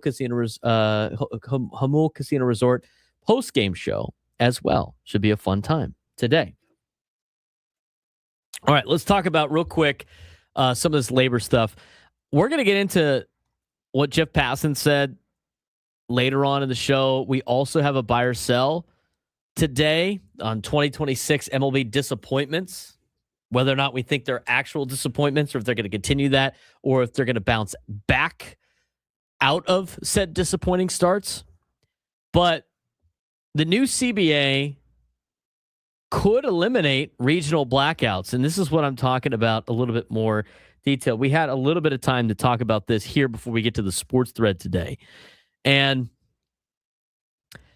blackouts are defined obviously as primarily local in-market games on MLB.tv. Out-of-market works fine with MLB.tv, but it's the in-market requirements of RSN and cable or team-specific streaming, which is now available for all 30 teams. Now, national games are a separate category. They have exclusive windows on big networks and services. These are expanding and aren't going away. Rob Manfred downplays them as discoverability issues rather than blackouts. Sure. In terms of the owner's leverage here, proposal of their CBA that they threw out there bundles blackout relief with salary cap and revenue sharing. Players have pushed back saying aspects of media don't involve us. But for the fans, potential for easier access long-term, but short-term messiness and more national exclusives for ongoing subscriptions and frustration. Iowa, for example, have 6 teams in market. And they have 6 teams that get blocked out every single time, which is obviously a tough market to watch baseball. But they're trying to find, they have to continue to try to find, Major League Baseball does, areas to try to grow their game. A new CBA target of 2027. Full blackout ends, not necessarily immediate, but more national games maybe in 2029 plus. In terms of the economic driver of this, declining local TV money, push for centralization helps small markets, and big markets are willing to share more when it comes to this potential problem that they want to address. But when they want to pool the TV revenue and make a centralized TV network, or not really network, but centralized TV deal, yes, the national broadcasts are still going to be national broadcasts, but it's going to in turn create a situation where they eliminate a lot of these local RSN blackouts, and you'd be able to actually just pay for potentially MLB.tv and be able to get all the games and not get blacked out locally. That's what under this new under the owner's proposal of the CBA. So Frank, a little bit of dangling of the carrot, maybe to try to get more fans on board, but also at the same time, Major League Baseball needs to find a way to eliminate a lot of blackouts, because they got to try to grow their game as best as possible. And we talk about it with the MLS all the time. You know, it's hard to grow the game when it's behind a paywall for Apple TV. Major League Baseball can't find themselves in that situation either. No, they really can't. I mean, this has been something that fans have been screaming for years now. There was a video that came out, I think it was either last year or 2 years ago, that a fan found himself sitting next to Rob Manfred's box, called for his attention. Manfred, all happy, thought he was going to say hello, and instead said, "End regional blackouts." And then Manfred's like, "Oh, God, come on, dude, really?" And just went back to watching the game that he was at. So this is something that people have been calling for years, and will go a very, very long way in helping the game out. Well, it's interesting right now. They're doing like the NFL's going through the process of the litigation with, whether or not they have a monopoly on the TV market and all the raising prices and stuff like that. I mean, I get what these entities are doing, right? It's like they're trying to make as much money as possible. But if you continue to price out the majority of people that watch your broadcasts or watch your games in person, eventually they're just going to stop watching because they can't afford it. And then all of a sudden you have less popularity on your product. And what drives a lot of these, again, ad sales. It's kind of hard to do that when you don't have people watching. So hopefully Major League Baseball on this new CBA can eliminate the blackouts. But, imagine like doing this show in Iowa, Frank. There's 6 teams you'd never be able to watch unless you individually pay for each one of those teams because they claim that Iowa is part of their market. I mean, how do you grow the game in Iowa when you don't have a professional team there, yet 6 teams claim that they have Iowa as their market? It's ridiculous and out of touch at this point. I know how. You build it and they will come. Yeah, exactly. Well, they did build it and then they shut it down for a couple of years. And are they going back to that this year?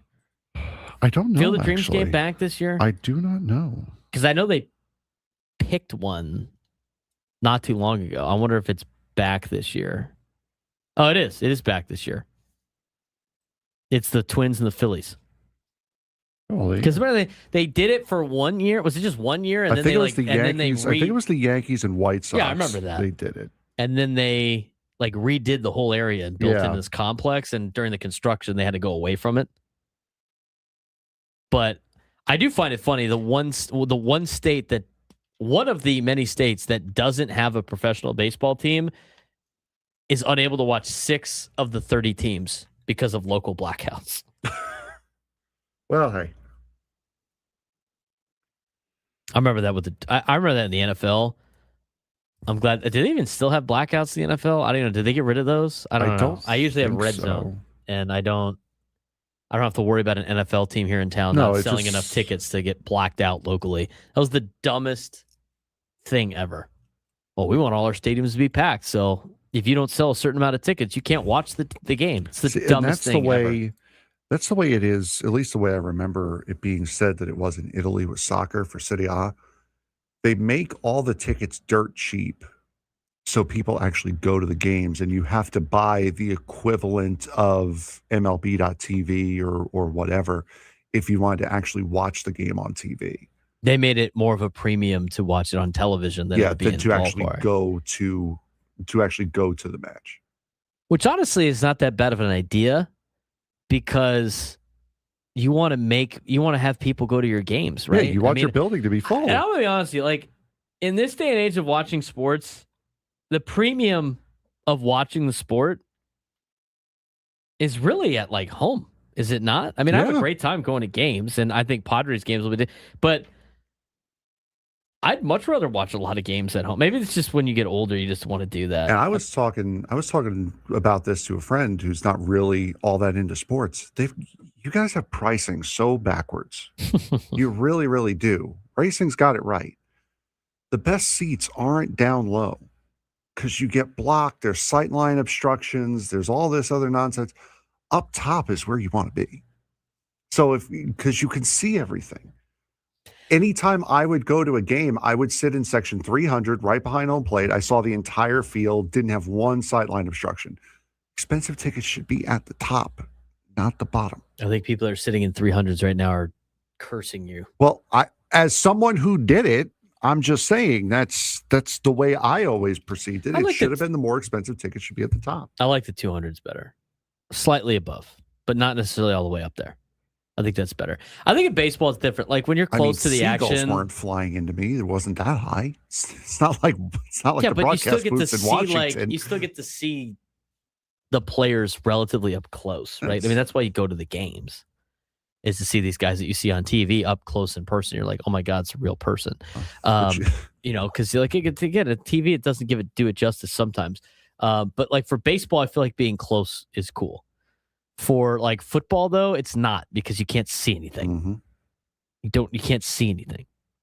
All right. Speaking of football, that's not one of the sports we usually talk about on the show. And when we have a list of things that we don't talk about in the show, we have the sports thread for. Let's get to it. Wow, nice segue. That was good. That was nice. You know that group chat, the one that's always blowing up with the biggest sports takes, debates, and breaking news? You got barbecue back there, and you didn't invite me? Yeah, we've got that too. Welcome to the Sports Thread, where we break down the top 5 stories in sports, just like you would with your crew. Oh, no! Disaster! What a bad idea! No filters, no silence, just real talk.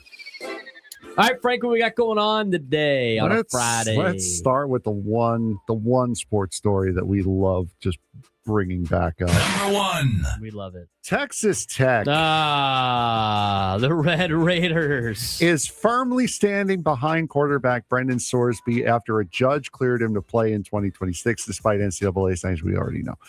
School officials yesterday released a 22-minute effort post defending the program's integrity, detailing Sorsby's treatment for gambling addiction and safeguards in place as the NCAA appeals the ruling. The decision has drawn criticism from around the Big 12, with some schools reportedly discussing possible sanctions against Texas Tech. Texas's Attorney General yesterday filed a motion. And now today, Oklahoma's Attorney General has filed a motion basically trying to counter what the Texas AG did.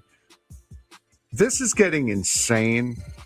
And I don't know about you, but if I've ever not been or felt guilty, I've never felt the need to put out an effort post explaining why I'm not guilty. A 21-minute video with all the powers to be of Texas Tech, and they're like, oh, this is a big deal, and we're just helping this kid get. I hate how they made a mockery of addictions, because that is a serious issue. That is very much a serious issue that affects a lot of people, and the people that it has affected the most are the most irate about the fact that Texas Tech is pretending that they want to help Brendan Sorsby and his addiction in order to just get him on the field and play football. Like, if you really wanted to help this kid, I don't know, maybe you probably should just not have him play at all. Why? Because it was for, they say it's for his anxiety and stuff like that. And you know what? You know what probably would make that worse? Having him be a starting quarterback in college football, where everywhere he goes, he's just going to be attacked because of the fact that he gambled on sports. They got $5 million into this kid that they don't want to have to forfeit or get sued by Brendan Sorsby for not paying him the $5 million. And so they're stuck, and they continue to double down, triple down, quadruple down, and it's just making it worse for them.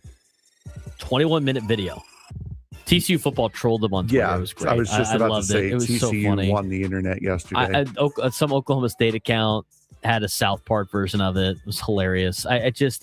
I don't know why they continue to do this. Their PR team is terrible. Everything about this is dumb. And they got to stop trying to play this like we're looking out for the kid BS, because it comes across as it's so gross. It's just so gross, and they're making things worse for themselves.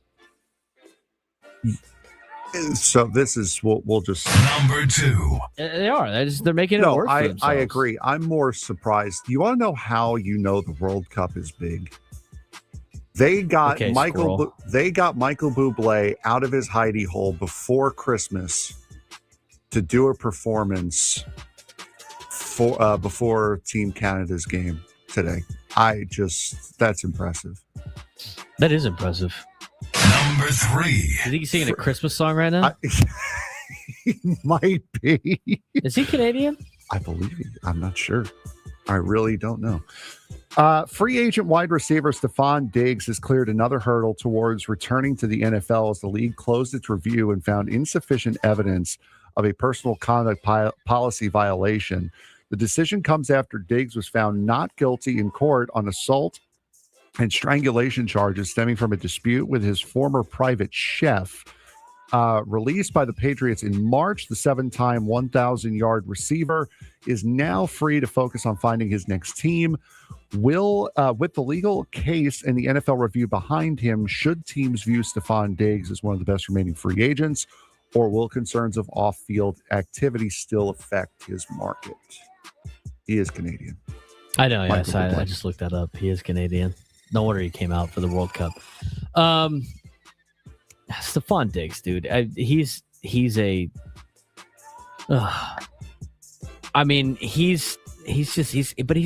always had baggage. I mean, at this point, yeah, like if he, if he was found innocent, then yeah, he should be available and Peter should pick him up. I don't think he should be a top pick for a lot of teams in terms of the NFL because he's getting up there in age and he's like slowly started to regret. As soon as he left Minnesota, dude, he hasn't been nearly the same. I mean, he's okay. He's not great. No, I wouldn't spend, but like I said before, I wouldn't spend top dollar on wide receivers. I just wouldn't, unless the guy's Calvin Johnson. Number 4. The Dodgers avoided a potential scare yesterday when two-way superstar Shohei Ohtani exited an 8-6 win over the Pirates with left knee inflammation. Manager Dave Roberts called the move precautionary and expressed optimism that Ohtani will be available tonight against the White Sox. I believe Robleski left the game last night too. So it's interesting. Neil Elitrage gets called out in the media. Now the Dodgers' top 2 players knocked out of injury. Yeah, we haven't talked about the Neil Albatross thing at all, but like I will say this before people want to just say it's like the Dodgers are cheating. It's like a lot of players around Major League Baseball, including a lot of Padres, have used Neil Albatross. So 100%. That is that. World Cup starts up. Padres.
New lunchtime hour on the Fan. He's Frank Marchese. I'm Braden Surprenant. It's the Braden Surprenant Show. Setting his number one sports station, 97.3 The Fan. Do want to mention again, everybody that's a member of our channel on YouTube, you get select promo codes for our t-shirts. And if you're watching on the Braden Surprenant Show YouTube page, youtube.com/@B_SURP, subscribe if you haven't done so already. We do have a rotator on there that shows all of our, if you will, shirts that we have currently available. We're adding more a little bit later. There's a couple that we are going to add. We're going to have some brown and gold ones. We're going to have some blue and orange ones coming your way. Try to mix in some fun exclusive ones as well, limited edition also. But if you haven't done so already, you can go on our Shopify and where we have our t-shirts for sale. Super easy to do. They're actually in the description below as well. Click on any of those shirts and it'll pull up the page of where you can get the shirts. Again, they're very comfortable. The brown and the blue. We got the one with our graphic design on the back, if you will, as well. Super easy to do. And it sounds like I think a lot of our YouTube friends that have ordered the shirts get them pretty quickly. I do the orders. I get them sent out to you very, very quickly. I just got my guy David Vu his promo code because he is a member on the YouTube page. So with that, you get $10 off our one of our limited edition shirts that we have on there. Again, it cycles through on the YouTube page, if you will. As we're on in the bottom corner, that you just click on it, it'll lead you to our Shopify page, and you can help support the show. We appreciate that. I love when you guys rep. I met Fridge Watcher the other day. He was at the loft the other day wearing a Braden Surprenant Show shirt, which is awesome. So again, we have it on there. It's on Shopify. We're going to add more shirts. We have 3 right now. We have a brown and gold one. A brown and orange one. It looks like the 1980s Padres, or you know what, Clay in the South Bay. It does look like the Cleveland Browns too. You can look at it as a Cleveland Brown shirt. Then we have a what we call the La Jolla Gold edition on the blue and gold. Obviously you hear a lot of UCSD events on this station. So that's our kind of our UC system shirt, if you will, with the blue and gold colors also, if you want to do that. But we appreciate you guys for coming on and taking a look at our shirts and what we got on there. So again, it's super easy to order. I take care of it once the orders go through. I usually get those out to you very quickly, a very quick process. And we've already sent out a handful of shirts, so we appreciate you guys doing that. But again, if you want to go, you can search the Braden Surprenant Show or go to Shopify.com/the Braden Surprenant Show. I mean, that's kind of the easiest ways to get there. But again, we have the links on the YouTube page, and it's also linked in the description below. So we appreciate you guys doing that. Thanks again. If you haven't done so already, subscribe to the YouTube channel. And some of you have already done this. I didn't know you could do this, but thanks for doing it as well. You can subscribe to our Shopify page because on there, you can be updated when we have our new shirts and we post our limited edition stuff, so you can be the first to know. But again, only have like limited sizes and for a handful of things. So if you like one of the shirts, get on it now and get your new shirts. I got to order some new OTL shirts, so we're going to work on that with OTL right around the corner. Got some other ones on the way. So if you have ideas for shirts, love to hear it. Just try to get the brand out there as much as possible. So we really appreciate that. 833-288-0973, 833-288-0973. Again, if you want to check out the shirts, do that. If you haven't done so already, give us a like on this video. Subscribe to our YouTube channel. We got a lot of extra content on YouTube as well. When we have time to talk about other things. You can follow me on social media at B_SURP. You can follow the show account at B_SURP show. If you want, a lot of people tweet at us during the games. We're here for it. So we appreciate the support, guys. And hopefully you find what you're looking for on there. And if not, DM me. You can easily DM me. I'm a very accessible on social media, DMs on Instagram and on Twitter, if you will. Again, at @B_SURP. All right, Frank. We are underway for the third game of the FIFA World Cup. It is game 1 of Group B. It is Canada and it is Bosnia-Herzegovina. Though that is the matchup, but we had some action yesterday. Let's get to our World Cup update, if you will, Frank, about the 2 games that happened yesterday. Do we have any music in the background? I can't remember if I saved some FIFA music. We do not have any soccer music, unfortunately. Can you please call it by what it is meant to be called? What is that? It is the World Cup date, dude. The World Cup what? The World Cup date. Instead of World Cup update, it's the World Cup date. Foul. Why? You still get a foul. He draws the foul. Because it's cheesy. Oh, come on. I don't dislike it, but it's cheesy. Come on. Okay. You get a foul for that. And I took the foul, did I not? No, you did. But you argued the foul, so here's your second foul. He draws the foul. See, James in Oceanside agrees. That was a foul. James in Oceanside, whatever. Who cares? All right. So yesterday, opening match for the FIFA World Cup. We'll be a little bit more prepared for this next time. Julian Quinones scoring in the first 9 minutes of the match. Here is how it sounded on Fox yesterday.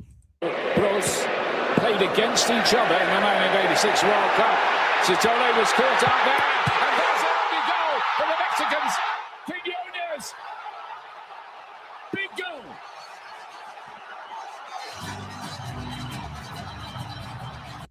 There you go. So that was that. That was Quinones' opening goal for the 2026 FIFA World Cup. Raul Jimenez would go on to score a little bit later on in the 67th minute, gave Mexico a 2-0 lead.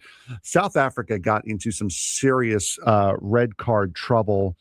I'm going to butcher this name, and I'm going to spell his last name because as I spell it, you're going to realize why I'm not going to say it.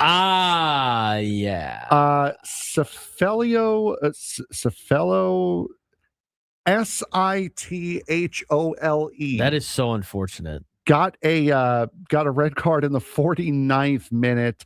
Themba Zwane also got a red card in the 84th minute. Those 2 players will be suspended for the next match for South Africa. Cesar Montes, the captain and one of the center backs for the Mexican national team, also got a red card. He got a red card in the 92nd minute of the match. So he will miss Mexico's match against South Korea coming up on Wednesday. Mexico taking control of the group.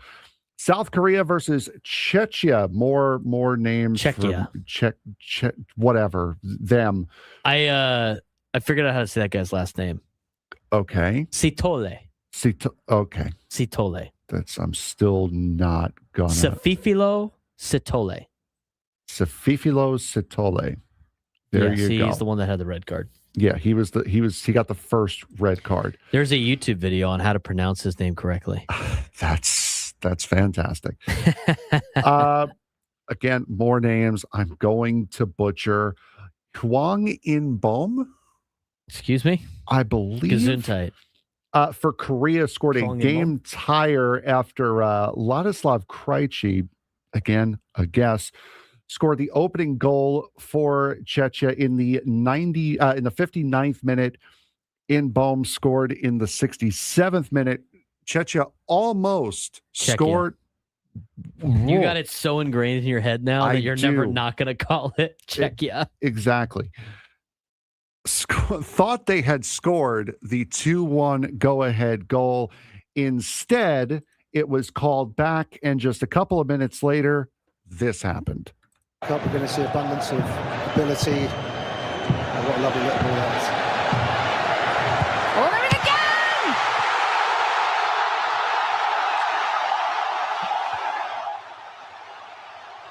And it's the substitutes. Very descriptive there. Thank you very much for that. Oh Hyun Kyu. I'm again sorry. In the 80th minute, again, that call courtesy of Fox Sports on Twitter. South Korea netting the winner there 2-1. They take their win. Again, Mexico will play South Korea On Wednesday, South Africa versus Czechia. Czechia. It's Qatar, Qatar, same thing. Czechia. It's just like the Czech Republic. They just put, instead of Republic, it's just Ia. It's just Czechia. Qatar, Qatar, same thing. Those two will play each other on Wednesday. Today, only 2 matchups today. Group B will feature Canada versus Bosnia-Herzegovina. They are in the 9th minute, about to go into the 10th minute of their match. Still no score. And then later tonight, 6 p.m. on Fox, will be the United States versus Paraguay. That is a Group D matchup. All of the host nations get their game before everyone else. Starting tomorrow, it will be 4 games a day, at least through this group stage. We are going to preview USA and Paraguay when we come back. That's our, what did you call it? World Cup date.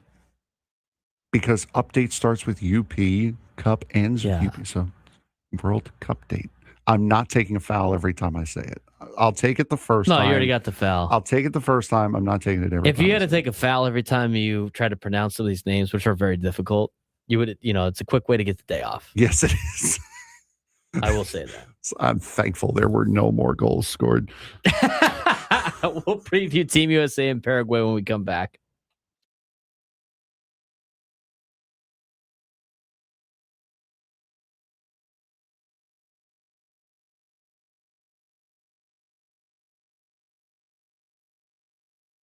The Las Vegas Golden Knights lead the Carolina Hurricanes 2-1 at the time of recording, but Game 3 may go down as one of the wildest games that we've seen in years. Vegas built a 4-goal lead, then looked ready to cruise. Then Carolina exploded, 3 goals in just 39 seconds, the fastest 3 goals ever scored in a Stanley Cup Finals game. The Hurricanes tied it late and nearly completed a historical comeback. But in double overtime, Shea Theodore, former Anaheim Duck and former San Diego Gull, delivered the game winner, and Vegas escaped with a 5-4 victory. And let's talk about Mitch Marner. The former Toronto Maple Leaf recorded 4 points and the fastest hat trick in Stanley Cup Finals history. He's now 3 wins away from a Stanley Cup in his first season with the Vegas Golden Knights. If Marner leads Vegas to a championship, does that completely change the way hockey fans view his legacy? The Stanley Cup Finals is certainly living up to its expectation and then some. 3 games into the series at the time of recording, the Vegas Golden Knights hold a 2-1 lead over the Carolina Hurricanes. But this matchup has been anything but predictable. We've seen blown leads, overtime thrillers, historic performances, controversial challenges, and one of the wildest comebacks in Stanley Cup Finals history almost become a reality. If the first 3 games are any indication, hockey fans could be headed for an all-time classic in the final potential 4. So far, Vegas grabbed control of the series in Game 1. They entered the final as the underdog, despite being one of the NHL's elite teams all season long.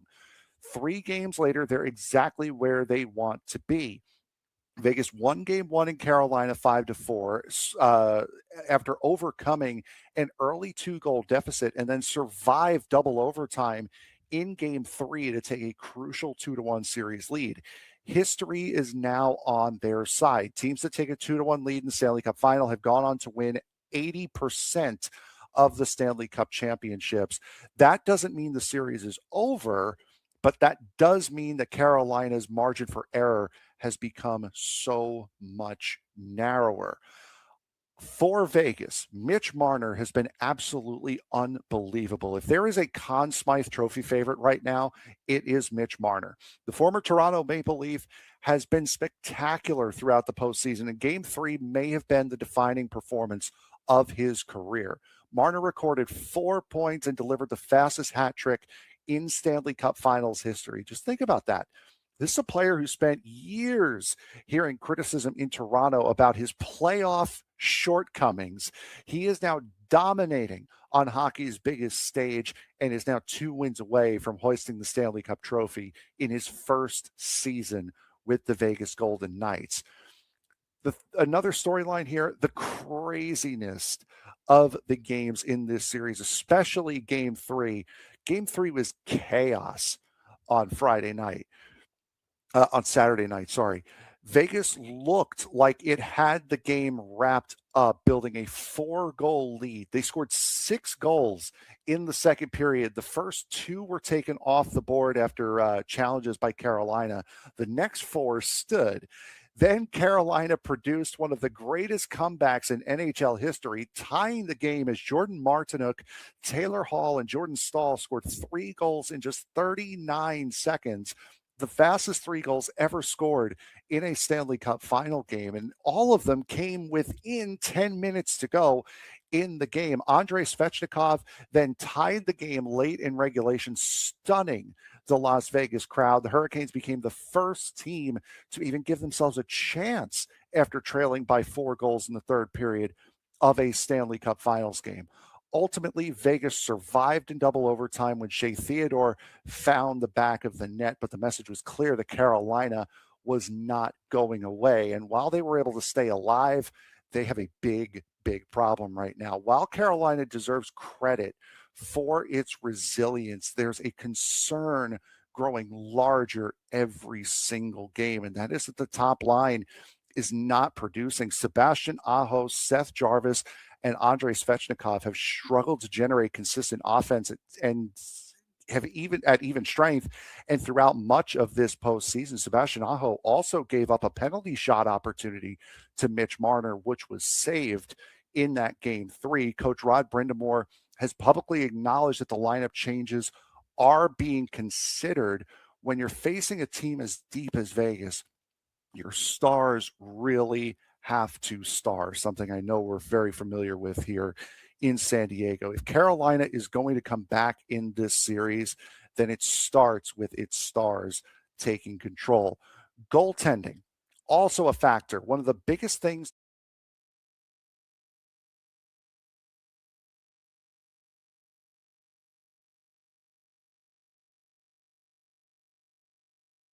$12:18, broadcasting live from the Bill House Studios. We know how. All of our guests join us on the SDCCU fan hotline. It's not Big Bank Banking. It's better. World Cup is underway.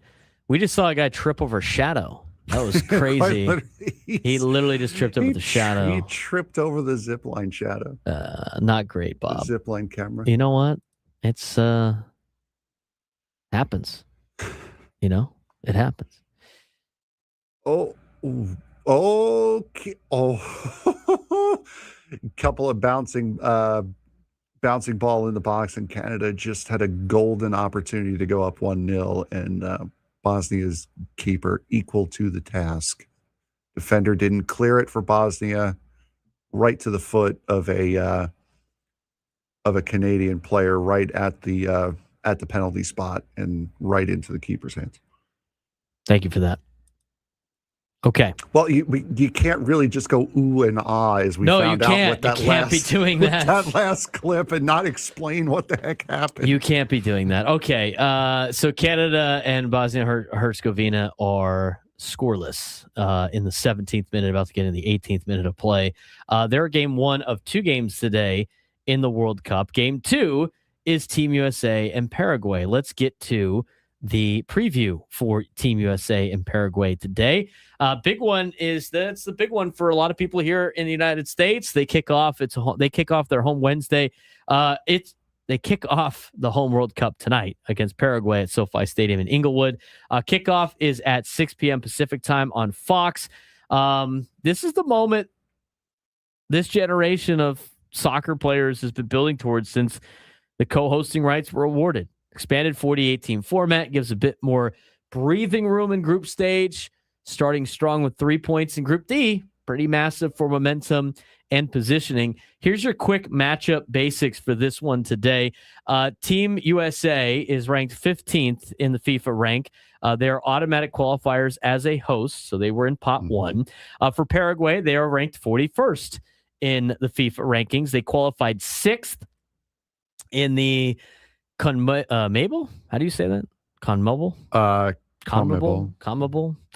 They had 7 wins, 7 draws, 4 losses. Pot 3 side known for defensive grit, physicality, and dangerous transitions. It will be at SoFi Stadium expects a big home crowd energy, despite some ticket chatter, obviously.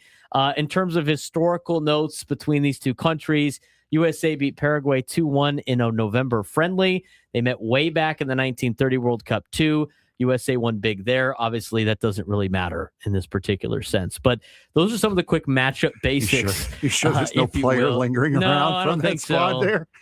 I think anybody remembers that. Many are calling for a United States win, something like a 2-0 or a 1-0, 2-1 victory. Expect the United States to control possession and use wingbacks plus Pulisic creativity to break down a deep-sitting Paraguay.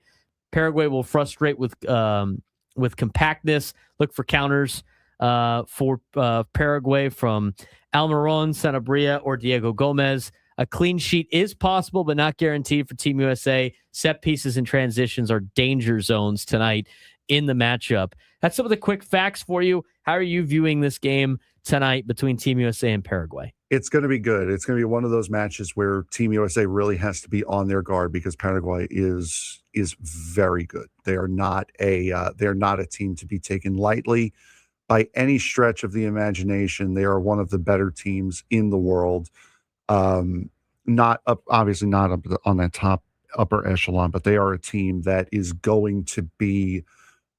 They're a team that has to be reckoned with. You have to take them seriously. Otherwise, they will absolutely bite you. So it's going to be a very, very close match tonight. I think whoever scores the first goal is most likely going to win it.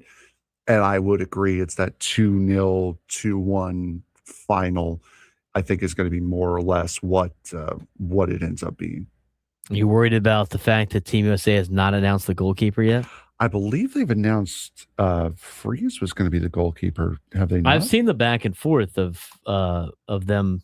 They were like rotating both. Bosnia-Herzegovina is on the board. Oh, well, there you go. 1-0 in the 21st minute. We'll give you an update on how that goal's happened. I literally just looked up and then they were going nuts and there was a ball in the back of the net. So there you go. I was looking for the U.S. roster, so I didn't see it either. I've heard that Matt Freese is going to be the guy. Matt Turner, I believe, is the other one. He's going to be the set piece. Just set piece, very, very close to the goal line, flicked on by the Bosnia player up at the front and just slightly redirected center of the net, past beyond the goalkeeper. So Bosnia-Herzegovina scoring on a corner kick in the 19th. They have not officially announced Matt Freese as the goalie, but he is the presumed starting goalkeeper for Team USA. And that would be Matt Freese, 27 years old. Matt Turner's 31. He's the only other guy other than Christian Roldan that are over the age of 30. Roldan is also 31. Tim Ream is also he's 38. He's the senior on the team. But yeah, I've seen that all signs are pointing towards Freese. All predictions that we're seeing on television from all these analysts are leaning towards Freese. So it's a little bit concerning, but I'm not all of that worried either way. I'm not that worried either. So it's you'll, as old ball coach McCoy would say, you'll know who's starting in goal when he runs out there for the first time. Exactly right. That's all you need to know at this point. Hayden Stone, yes, we have talked about. Hayden Stone in the chat, yes, we have discussed Bryce Johnson's DFA already. And we're going to get to more Padres talk in a little bit. But all right, odd snapshot as of today. Going into today, U.S. favored around -105, -110 to win. A draw is +220 to +245. Paraguay +300, +320 to potentially win. Roughly 50 to 55% chance for Team USA, but it's tighter than people think against a solid South American side. If the United States wins, it will be because, Frank?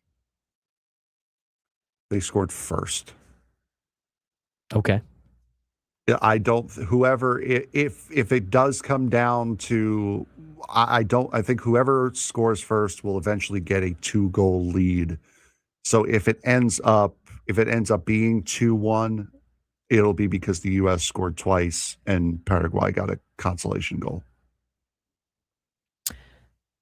If Team USA turn possession into quality chances, clinical finishing, and set-piece execution, also Paraguay is forced into a low block and can't spring effective counters, is what ESPN said are the keys to the game for Team USA. In terms of a draw, Paraguay parks the bus effectively. I mean, that's the other thing, too. I mean, I think you're going to see a lot more of that, I would imagine, in the World Cup with how heightened all these games are, Frank, where, there might be some underdogs that park the bus, which definitely is frustrating for any attack. 100%. Yeah, this is where if you get a lead, you're going to try at all costs to be able to keep it.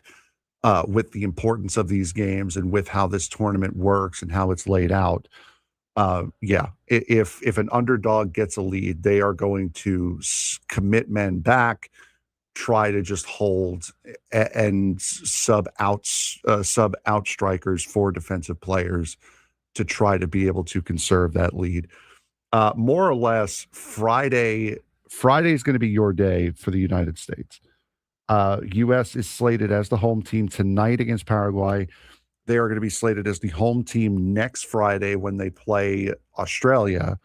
That'll be a noon kickoff next Friday, and then they will play Turkey on Thursday the 25th. They will be the away team for that. It'll be a 7 p.m. kick. Projected lineups, USA expected to go to the 4-2-3-1, very common for Team USA. Paraguay is supposed to counter with a 4-4-2 or similar. And imagine a very defensive setup with emphasis on the compactness for Paraguay tonight. Which, for those of you who don't know, a 4-2-3-1, it's the way it's, for those of you who don't know soccer, that's their formation going from defense first. So it's 4 defensemen, 2 defensive midfielders, 3 midfielders, and 1 striker or 1 forward up front. For the 4-4-2 for that Paraguay is expected to use tonight, 4 defenders, 4 mid, 2 forward. And as you mentioned before, they'll play Australia on June 19th in Seattle. They'll play Turkey on June 25th back in Los Angeles. But the bottom line for this game tonight is a winnable game that sets the tone. A strong start on home soil could spark the whole tournament run for this team. Paraguay's no pushover either. They're tough. They're organized. They're a very proud group, but the Team USA has a lot of talent. They have depth, and they have the crowd behind them. I would expect a lot of energy in tonight's match, some nerves early, but hopefully the Stars and Stripes find a way through tonight, and it'll be fun to talk about coming up on Monday. There are 13 reasons why Team USA is going to win the World Cup. ESPN highlighted it. We're going to go a little buy or sell with Frank Marchese this time to see if he agrees with these 13 facts when we come back. We also need a contestant for a Midday Sports Standoff. 833-288-0973. 833-288-0973. We'll do that when we come back on the Braden Surprenant Show. Standing as number one sports station 97 to the Fan.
Looking for a contestant for a midday sports standoff? If you could take me down in some sports trivia, you'd be qualified for a chance to win our grand prize, a 2-night stay at Town & Country Resort, and a $250 food and beverage credit. Work on your resting vacation face this summer at Town & Country Resort. 3 pools and a 4-story water slide named Twister make Town & Country a family favorite. Rates start at $199 per night exclusively for fan listeners.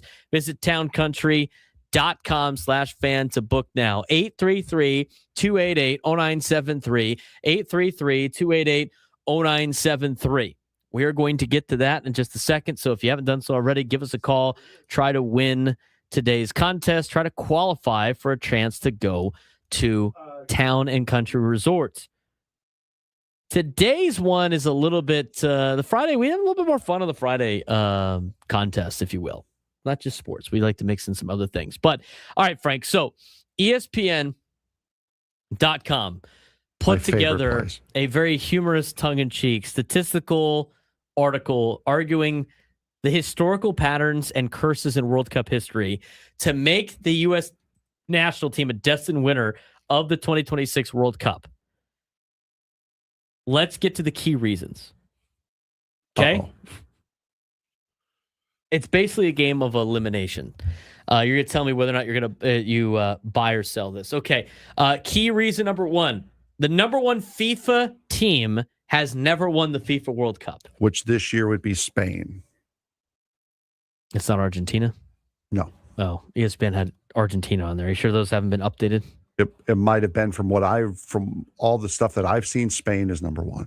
All right. Well, that eliminates Spain then. I mean, let me pull up the article real quick. Let me bring up FIFA rankings really quick. Here it is. Okay, so number 1 is the number 1 FIFA ranked team has never won the World Cup. So that eliminates Argentina, it says. Oh, yeah. Argentina is number 1. They were Spain third a week ago. Okay. So you were on it from last time. Okay, reason number 2. Are you buying this so far? Do you think the number 1 team will win the cup? It's been a long time since someone's won it back to back. So, yeah, I would believe that. Reason number 2, why Team USA will win this year's FIFA World Cup, according to ESPN.com. The reigning Ballon d'Or winner has never won the World Cup. Ballon d'Or, for those of you who do not know, is the best player in the world. That was a French national this year. I would assume that would have been. Oh, it was Ousmane Dembele. Oh, yeah, Dembele, yes. Yeah, Dembele won it. He plays for France. You can eliminate France. Yes? Or do you think France is going to win? I think France has a good shot. I think they have a potential to be in the Final Four, but I don't know if they'll win. Key reason number 3 why Team USA will win the FIFA World Cup. A debutante has never won. So a nation that has never made it has also never won, the ones that have just made it. So that eliminates Cape Verde, that eliminates Curacao, Jordan, Uzbekistan. Reason number 4 why Team USA will win the FIFA World Cup. No playoff team has ever won. So a team that couldn't qualify out of their region outright and had to play one of those games, which I believe eliminates Bosnia-Herzegovina. Correct. That also eliminates Qatar, Saudi Arabia, Sweden, Turkey, Czechia, Congo, and Iraq. I would buy that, yes. Okay, moving on to reason number 5. While Team USA will win the FIFA World Cup as we start eliminating countries. No manager has ever won both the Premier League and the World Cup. Juan, who's Arsenal's manager? I think they're talking about Mauricio Pochettino. Oh, Pochettino? Yes, no, Pochettino is Coach Paint. He coached Paris Saint-Germain to a Liga 1 title in France, but his stints in the Premier League were trophyless. Oh! So not you're saying that Pochettino? So because of that, Pochettino, correct, can't because the fact that he won a Premier League championship in his career, he will not win. So he is with not Brazil. Okay. So Brazil has been eliminated. Okay, buying it. Still on board so far. Sure. No manager in his 60s or older has ever won the World Cup. Who are they knocking out? That eliminates Scotland, South Africa, Austria, Colombia, Netherlands, Spain, Iran, Uruguay, Algeria, Mexico, Paraguay, Belgium, Ghana. We're getting closer. Spain is a little iffy. Mexico can make a run, but I don't think they're winning. Who else are like the big nations in there? Netherlands. I don't think they're good enough. Scotland. I don't think they're good enough Scotland. No, the Netherlands are ranked number 8. Reason number 7 why Team USA will win the FIFA World Cup. The only first-time trophy winner since 1966 was a host nation. England won it in 66.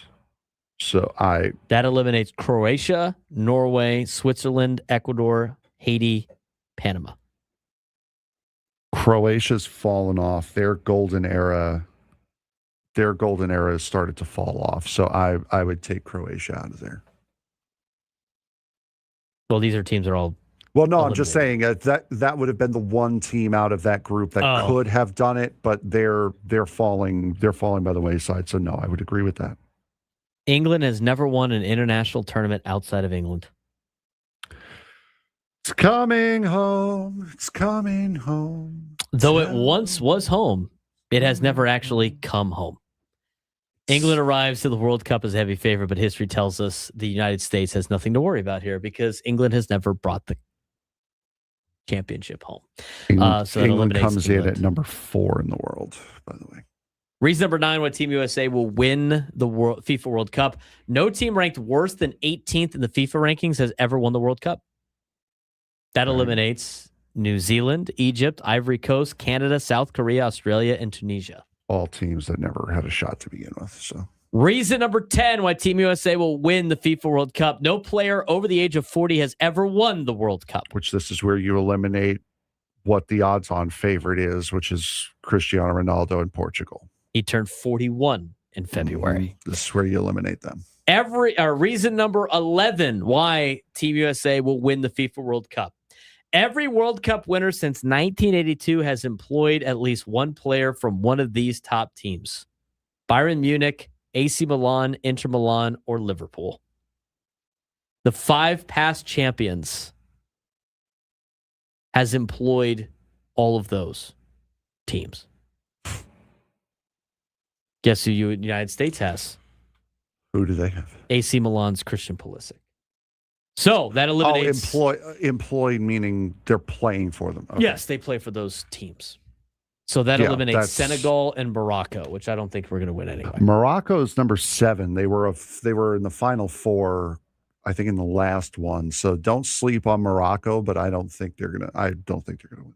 Reason number 12 why Team USA will win this year's FIFA World Cup. A team that has been eliminated from the group stages in 2 consecutive World Cups has never won the next World Cup. Okay. That eliminates Germany.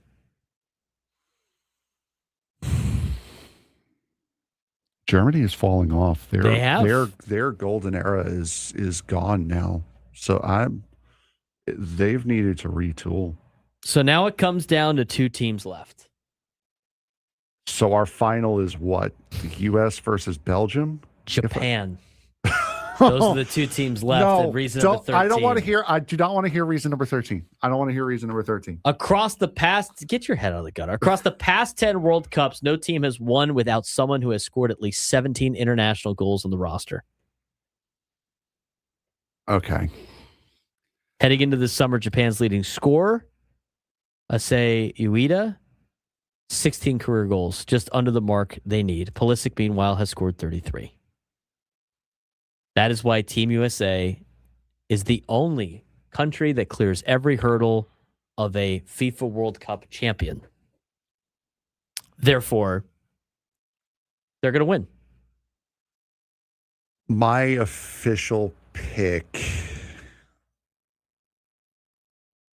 the World Cup champion is coming out of Iberia. Whether it be Spain or Portugal, I'm not sure yet, but I believe it'll be one of those 2. All right. We'll see how Nostradamus Frank does. in his World Cup prediction. Nostradamus. Nostradamus. Yeah, there you go. Something like that. With just a single nation able to clear all 13 hurdles, according to ESPN.com, this rigorous process of objectively selected historical factors leaves us with only one potential outcome. The United States is going to win the 2026 World Cup. There you go. There you go. That was all for fun. I wouldn't actually make your Kalshi trades with that information. Now do Cape Verde. Go. Yeah, exactly. Yeah, good luck, ESPN.com. I thought that was a fun little article, though. All right, let's get to today's Midday Sports Standoff. Welcome to Midday Sports Standoff on the Braden Surprenant Show. I can't believe what I'm seeing right now. The ultimate head-to-head battle where sports knowledge and quick thinking collide. No, it's no good. Are you kidding me? Contestants will go toe-to-toe with Braden in a sports trivia deal where every correct answer brings them closer to victory. Down the sideline! Wow! Unbelievable! But 3 strikes and it's game over. This is not Detroit, man. This is the Super Bowl. Can you outsmart Braden? The Midday Sports Standoff starts now. All right, Frank, who we got playing today? We have friend of the show, Jamie and San Ysidro, playing today. Jamie, how you doing, bud? How we doing, fellas? Good. So as Braden alluded to, we have our Friday fun day as far as these this trivia goes. Today, we're going to look at what's not so good for you. Statistically, the 10 worst foods that you can possibly have. Oh, man. This does include food and drink. I will say that. It includes food and drink? But yes. Okay. Jamie, you have the first guess. Oh, my dear Lord. That's 10 worst food. I'm going to say bacon? Bacon is in the processed meats category, including hot dogs and other stuff like that. That is number 2. Sugar.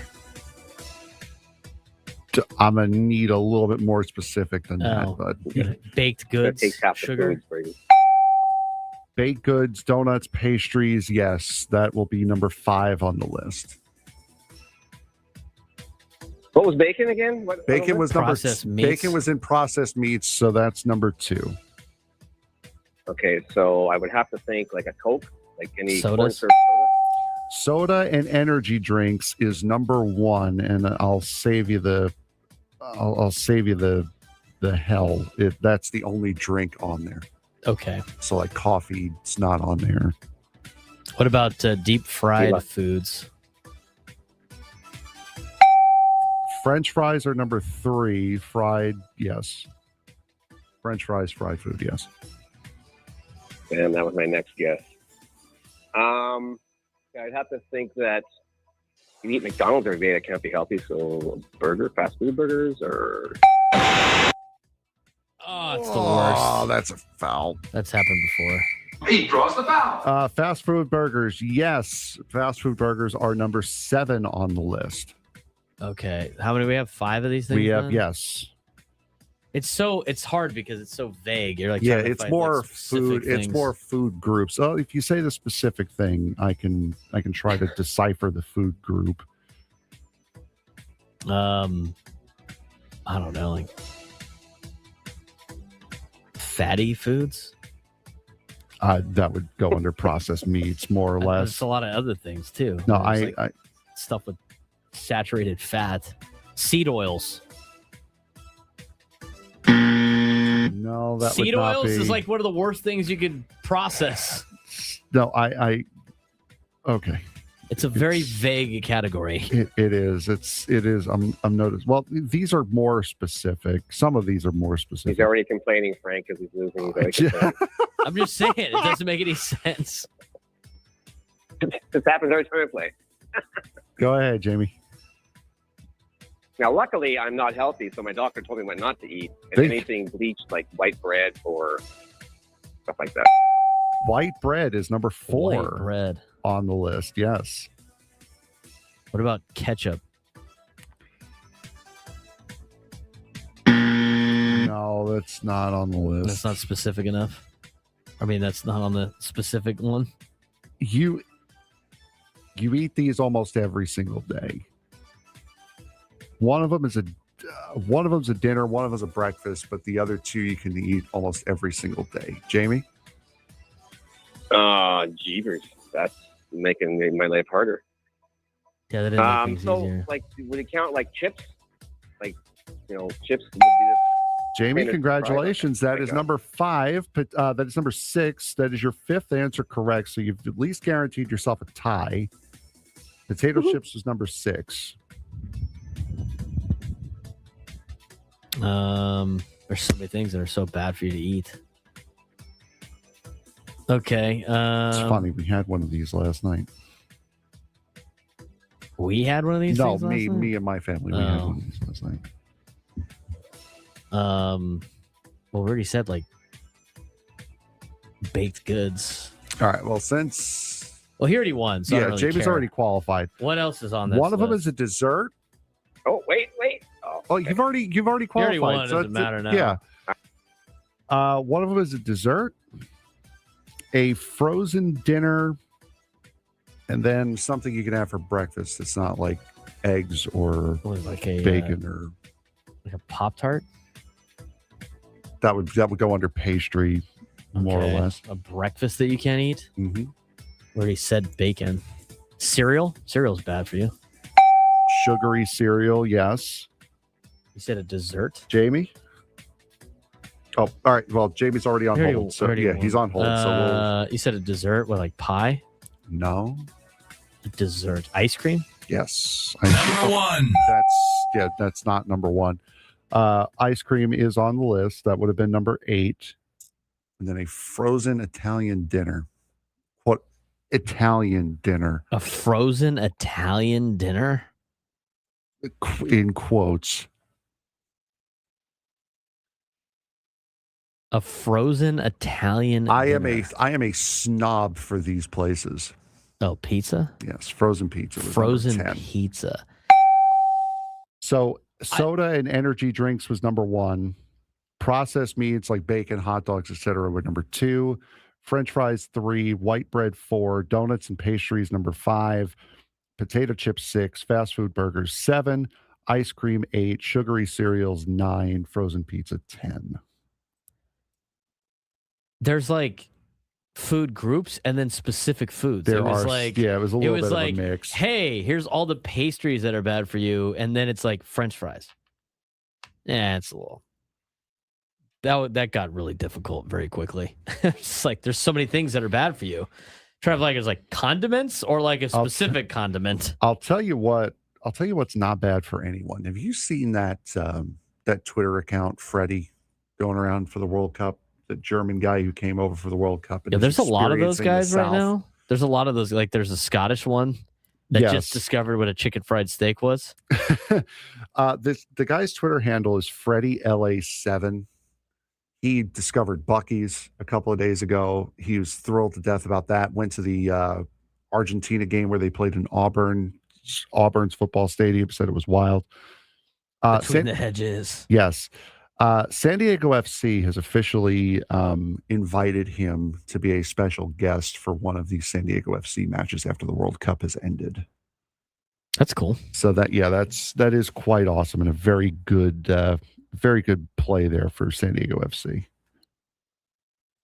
How about this? Did you see this go down?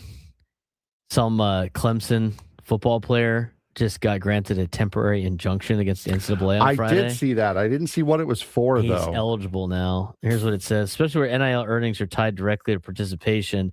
In the instant case, if Mr. Smith is prohibited from participating in upcoming college football season at Clemson, Mr. Smith would lose personal development, experience, and professional prospects. As the district court found in the most recent decision issued on June 8, 2026, in a matter of Sorsby versus NCAA, the irreparable harm includes, but is not limited to, benefits from the coaching staff, trainers, and being a member of a Division I college, and being able to make an informed decision as to whether to enter the 2026 NFL supplemental draft. So because Sorsby's getting an injunction, he's getting an injunction for something that's completely different. I would imagine now this is open the can of worms where every player that is ruled ineligible can get an injunction to have it determined for the following season. I hate college football so much. It's so dumb. Padres baseball come back. Hey, it's Gravy, and if little things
1 o'clock on a Friday, broadcasting live from the Bill House Studios. We know how. We got a lot to get to today. Coming up in the next hour, Samad Taylor will be joining Gwen and Chris today as part of the Friar Friday coverage. We played AJ Preller from earlier this morning. After that, I will have the EcoWater SoCal Padres pregame show coming up at 3:05 p.m. Pacific time. Padres and Orioles, the beginning of a 3-game series. Hey, Birdland. Hey, Birdland. There it is. You think they're going to continue to call that guy on the pregame show the name that they called him, or do you think that was a one-off? I think that was a one-off. This is why, Frank, you can't have a 3-hour pregame show.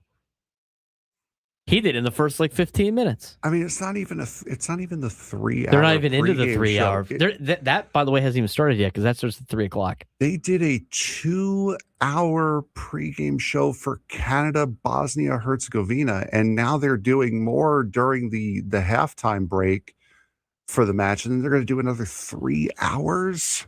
They're going to talk more about the game than the game actually plays.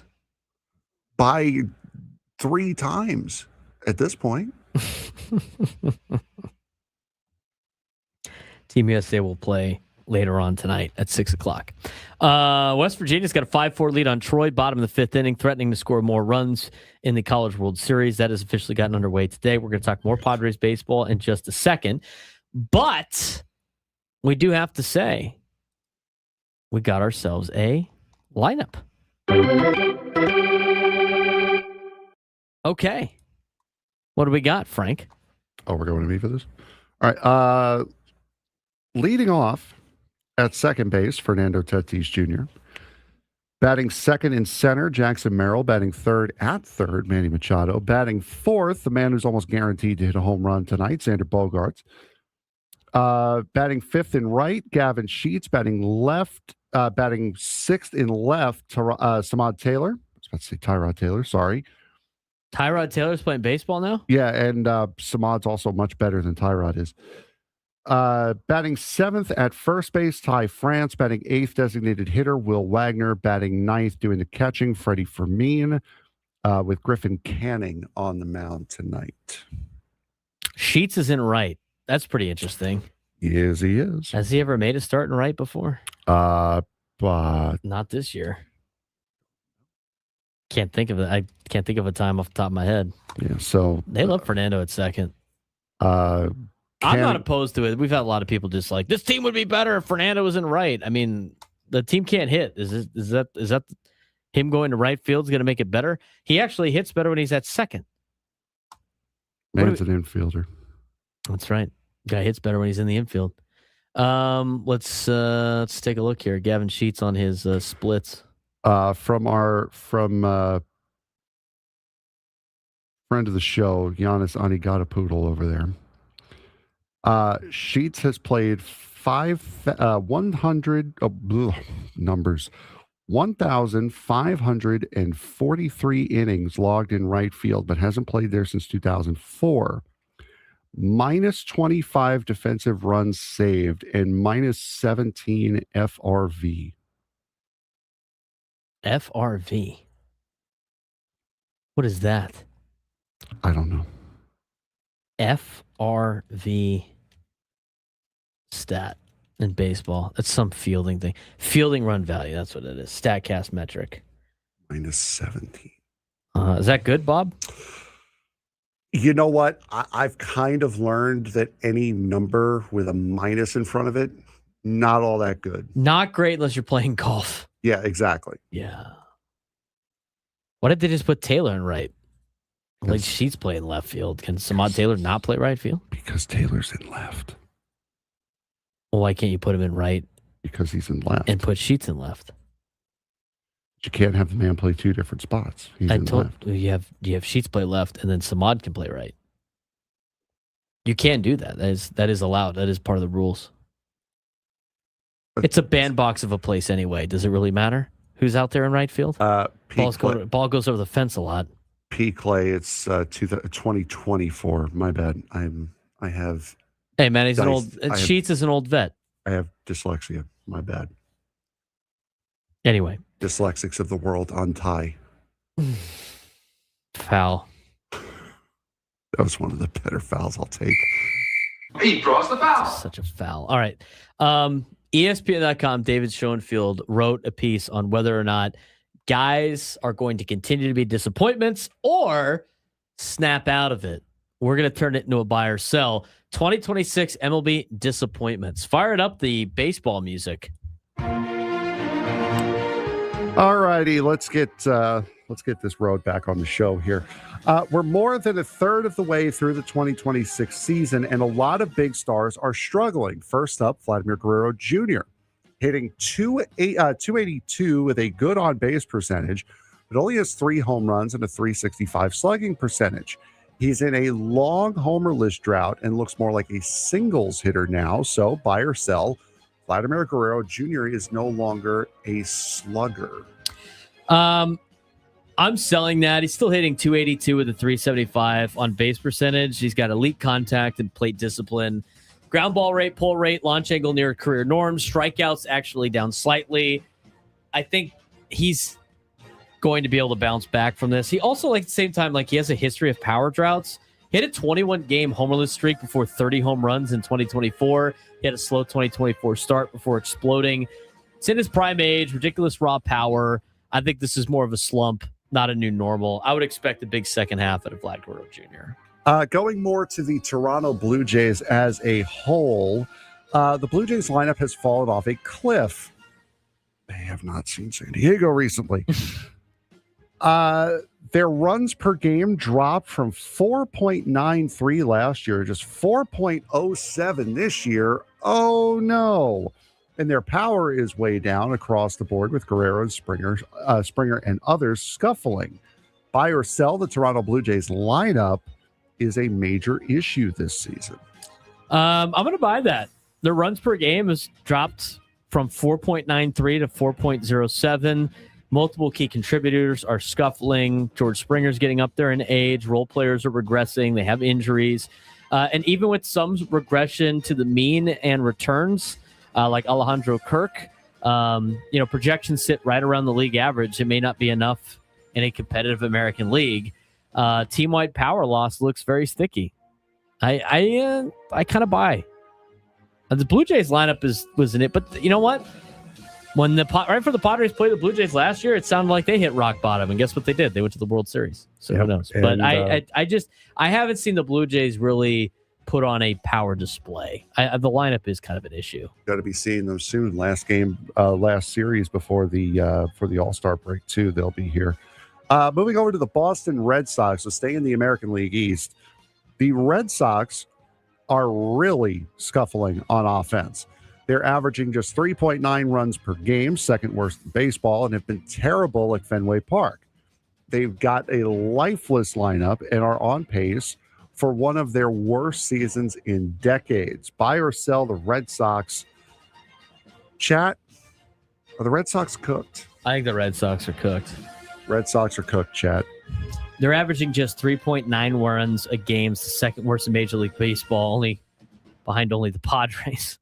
Ugh. Brutal home woes. They're 10-21 at Fenway Park this year. Can you believe that? No, 10-21 at Fenway Park this year. That's ridiculous. That is ridiculous. 3.29 runs per game. Fenway Park's not a pitcher's friendly ballpark either. Major lack of right-handed power. They have injuries to the top projected players, and they have underperformance across the board. 409 winning percentage pace, historically bad. Rotation has been decent for the Red Sox, but the offense looks lifeless, and a playoff path is narrow in the American League. I also think that, you don't really want to make too much of a excuse for the Padres playing at Petco Park. I know it's a pitcher-friendly ballpark, but you have no excuse if you're the Red Sox. That's a place where people rake. That's where teams rake at. You're 10-21 at Fenway and are scoring 3.29 runs per game. Red Sox are cooked. Moving over to the National League now, staying in the East. The Mets had one of the worst off seasons. Had one of the worst off seasons. I thought it said offenses. There's the dyslexia kicking in again. Well, they do have one of those too, but carry on. That you will ever see. They whiffed on replacing Pete Alonso. The Freddie Peralta trade has not worked. Luis Robert is injured and ineffective. Bo Bichette is struggling, and several other big moves have completely backfired.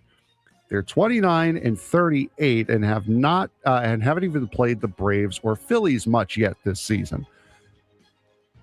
If the Red Sox are cooked, chat, are the Mets cremated? Oh, they're charred. They are charred for sure. The New York Mets are definitely really cooked. I buy that. I mean, their offseason now into season has produced some disastrous results. The Alonso replacement failed. Peralta's mediocre. That's another. Luis Robert Jr. That's a great sign that the Alonso replacement has failed. You don't even know his name. It was Jorge Polanco. Yeah. Well, who is the new Jed Lowry. Well, he's been hurt, hasn't he? He's played 4 games. Correct. So it's not just Polanco. It's whoever else has played first base. It's failed. No. Jed Lowry was a signing like 10 years ago. He was signed a 2-year contract and played like 3 games for the Mets in those 2 years. Stole money. Luis Robert Jr., injured, ineffective. Bo Bichette has struggled badly. Polanco has barely played, as you mentioned. Shaky closer at Williams. Trevor Semien trade regret. I mean, the list goes on and on and on. How is David Stearns employed?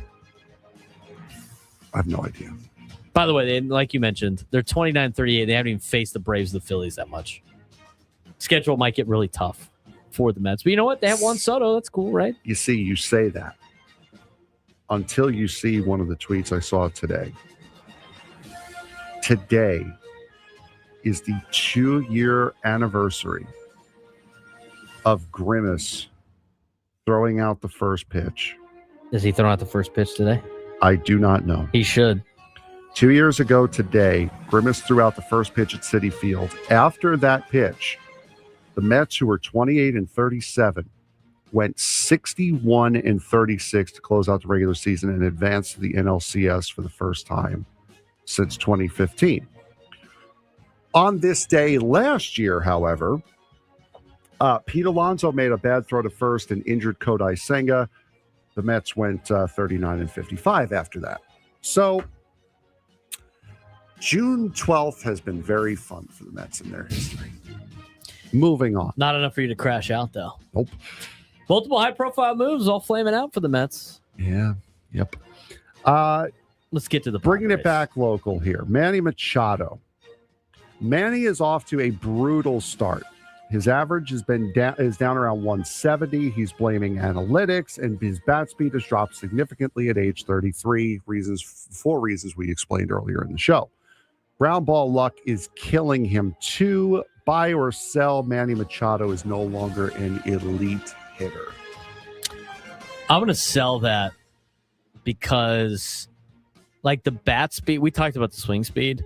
A lot of it has to do with the fact that he's making contact further, like more, like closer to his body, right? Like the pitches are getting deeper on him, which means he's not generating enough bat speed where he's making contact. A lot of bat speed is contact based. Manny Machado is 2 mile an hour less on his swing speed than he has been in his career. And that leads to, as we mentioned before, an extra 15 feet on the ball when he squares it up. But he doesn't square it up. Like, contact is a massive factor for bat speed. So if he's 2 mile an hour less than what he normally is, well, a lot of that has to do with the contact point, where if he's making contact out in front, he probably has that a little bit closer to his average norms. He still has power too. I mean, he does have 11 home runs despite hitting poorly. And I think with him trying to play out of the adjustments he made in the offseason, I think he's going to show that he can still hit at the big league level, at an elite level. I don't think this is a massive age problem right now for Manny. So I'm going to sell this. I would agree with that as well. Last one, Fernando. Has just 2 home runs on this season. The last one, impressive. And is hitting a ton of ground balls with low launch angle. He's looked more like a singles hitter than the power hitter threat that we know this season. buy or sell, Fernando has turned into a singles hitter. I sell that strongly. I would as well. I know he's only got a couple of home runs, but elite hard hit rate. I know like fans don't like me saying that, but he's in the 91st percentile. Massive raw power is still there. Ground ball rate is high, and the pull fly ball launch angle is way down. Obviously, fixable mechanics and approach issues, which I think he's starting to come out of. I mean, recent signs of life: a 451-foot home run, 113.5 mile an hour double. He had a walk-off home run in the last game. The power isn't gone. The mechanics are there. And the Padres are 35 and 32, despite him and Machado and Merrill all struggling. Offense has nowhere to go but up, and Tatis will be a monster again soon, I think. And it might start as early as today. Did you see this? Do you know anything about, when I was in college, TC went to the College World Series 4 straight years. College World Series is going on right now. Do you know, what are the big places out there?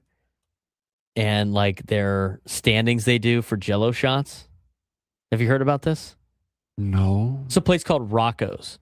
Rocco's makes Jello shots, and they have a standings for all the teams. And when you go in there and you order Jello shots, you get points for your team, kind of deal. And it's a big thing. Pat McAfee's out there. Oh God. Because West Virginia's there, right? Yeah, and also because ESPN just sends him anywhere. Well, I mean, but he probably wanted to watch his alma mater. He's wearing all West Virginia stuff. It's understandable, yes. It's not like him calling the NBA Finals game the other night. There's 90 seconds from his show today where he explains the whole. He went to Rocco's, and they treated him and West Virginia. They didn't know who Pat McAfee was, which is fine. He's not upset about that. But essentially, they've gotten so big on this on social media that they kind of stiffed them and West Virginia. And so he was complaining about how it's they don't make their own Jello shots anymore. They buy them, they pre-make them and do all this other stuff. But here's where it was. It was he was willing to he wanted to write a big check of Jello shots to buy them to improve the thing. Yeah. And you know what the guy at Rocco said? Your check would bounce. There's no way, they wouldn't cash in. No, because he had no idea who Pat McAfee was. So they basically don't accept his money because they don't think he's good for it. They're saying his check would bounce. And it's I'm sorry, you don't understand. This guy's about to get paid $60 million a year for doing a show. And it's he said that it was very much you're lucky to be giving us this money instead of a celebration kind of thing. And so he just honestly talks about this place. What a colossal screw up yesterday by Rocco's in Omaha, Nebraska. Wow. This guy was going to write basically a blank check to your bar to try to pass, to buy a championship when it comes to the Jello shots. And instead, you stiff the guy and say your check would bounce in an arrogant way. So you don't get the money. And now he complains about the Jello shots on national television. Good job, Rocco's. Nice job. You done goofed. Nice job. See, this is what happens when you think you're bigger than you are. You get smacked down once, and then all of that good grace that you had is now gone. Way to go. To say to his face that the check would bounce, that is unbelievable. I think your check will bounce. That is unbelievably rude. Is unbelievably terrible. And people are just ripping Rocco's now. I mean, come on. I mean, he just inked a $60 million deal.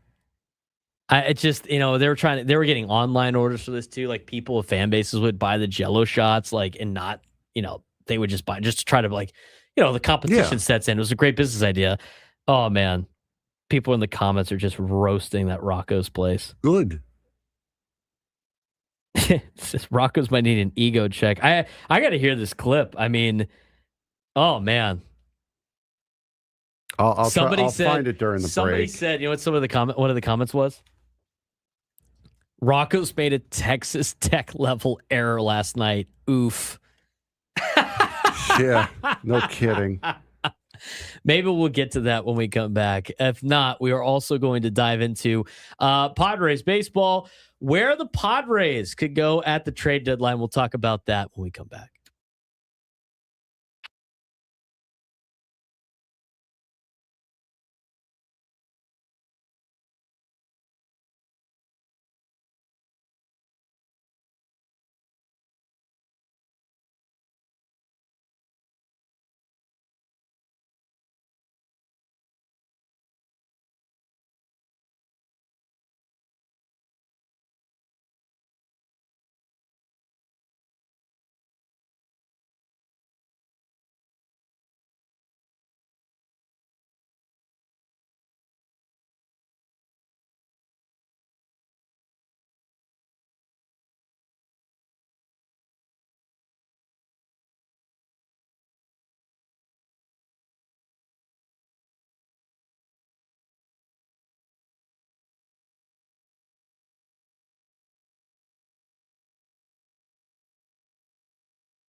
What's up, guys? It's Braden Surprenant. The world's biggest soccer tournament has arrived. You can trade the entire tournament on Kalshi.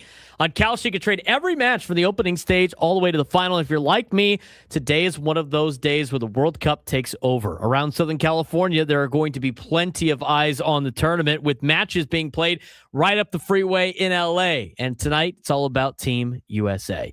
United States takes the field tonight against Paraguay. Right now, the United States is trading at 47% to win the match, meaning a $100 trade pays out about $213.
126 on a Friday. We get ready for Padres baseball here coming up. We're going to get, we had Rod in the YouTube chat ask about where you get some NASCAR guys on next week. Oh, buddy. Was Frank, as soon as Frank found out we were hosting NASCAR, he was already wearing them out with emails. Mm-hmm. We got a nice set list next week. Yes, Can we announce these set lists yet? Or I mean, there was no embargo on it. They didn't say, "Oh, don't say this until he's on." Yeah, we have a good locked-in schedule for next week of scheduled guests for NASCAR. Again, these are subject to change. These are NASCAR Always drivers. happens. They are very busy. There is a chance that these might not happen at the time that we are saying, or they may not happen at all based on last-second scheduling changes. So as of this moment, at noon on Monday, we will have reigning, defending, and two-time NASCAR Cup Series champion Kyle Larson on the show on Monday at noon. On Tuesday, we will have former crew chief for Jeff Gordon and Dale Earnhardt Jr. and current Amazon Prime Video analyst Steve Letarte on. And we have confirmation to a degree. Haven't gotten an email back to lock down a date or time yet, but we will have Daniel Suarez on the show as well from Monterrey, Mexico. So local guy. He will be on the show at some point next week. We're not sure when or what time yet. So that's a nice list right there. Kyle Larson from Hendrick Motorsports, Steve Letarte from Prime Video, and Daniel Suarez from Spire. He will be on the show. Those guys will be on the show next week. Kyle Larson was just on a popular podcast the other day. Yes, and I think he said like he loves Legos, or he used to love Legos or something like that. I believe he's a big, him and William Byron, huge Lego guy. Yeah, huge Legos guys, which is interesting. Like, because, they are with these, I think it was William Byron's got. William Byron is the one, he drives the 24 now. Yes. Mm-hmm. Okay, he's got Gordon's car now, and he was the one that was the iRacer before he got into NASCAR. Mm-hmm. Yeah, so William Byron loves Legos, and the other thing he likes to do in his spare time is golf. And his favorite driver growing up was Jimmy Johnson. That guy's built for San Diego. Oh yeah, that guy could go hang out at Granite. go hang out where Jimmy Johnson grew up. Drive down Jimmy Johnson, was it Boulevard or something like that? So, yeah. Out in El Cajon, he could go play some golf with Tori, and then he'd go to Legoland with his kids. Yeah, exactly right. He could just he's going to try to finish these races this weekend in Pocono as fast as possible to get out to San Diego as quickly as possible. Yeah. So next week is going to be a lot of fun. We're going to be doing a bunch of social media stuff from the races all weekend long. I will be all over your social media feeds all weekend long. From the racetrack this weekend, I'll do two videos on iRacing. Kind of like a one would be kind of like just a slow go around and a hot lap of the racetrack, pointing out all the different points and like kind of what to watch for during the race. And then I'll do like an AI race around the racetrack, so you guys will get to see what racing around that track could look like as well. Let's we listened to the Pat McAfee talk about the Rocco's thing. There's a couple curse words in there, so we can't play it, which is interesting because things are on ESPN now. But based on what he said, it was like, imagine telling Pat McAfee no to a check. And the thing when I went through it, it was like, so at Rocco's, you buy the $5 shot, whatever like that, the Jello shot. He didn't know how it worked, and they were disgruntled. Rocco's was disgruntled that they showed up with a big group for West Virginia. No, from what he said was they were invited out there, and apparently the general manager, without really knowing who he was, invited him out there, I don't know whether he said to call ahead of time that they were coming or implied to call ahead in time. They did not call ahead because, Pat McAfee. And after that, again, seemed kind of annoyed that they didn't call in ahead of time. And again, without really knowing who he was, just kind of shut down the fact that McAfee was writing more or less a blank check. Right. I mean, right now, West Virginia has 490. Ole Miss has 1,437. A lot of them are call-in buys. Yeah. Where they basically just collect the money and don't give the shot out because they don't just give them random people. I don't know.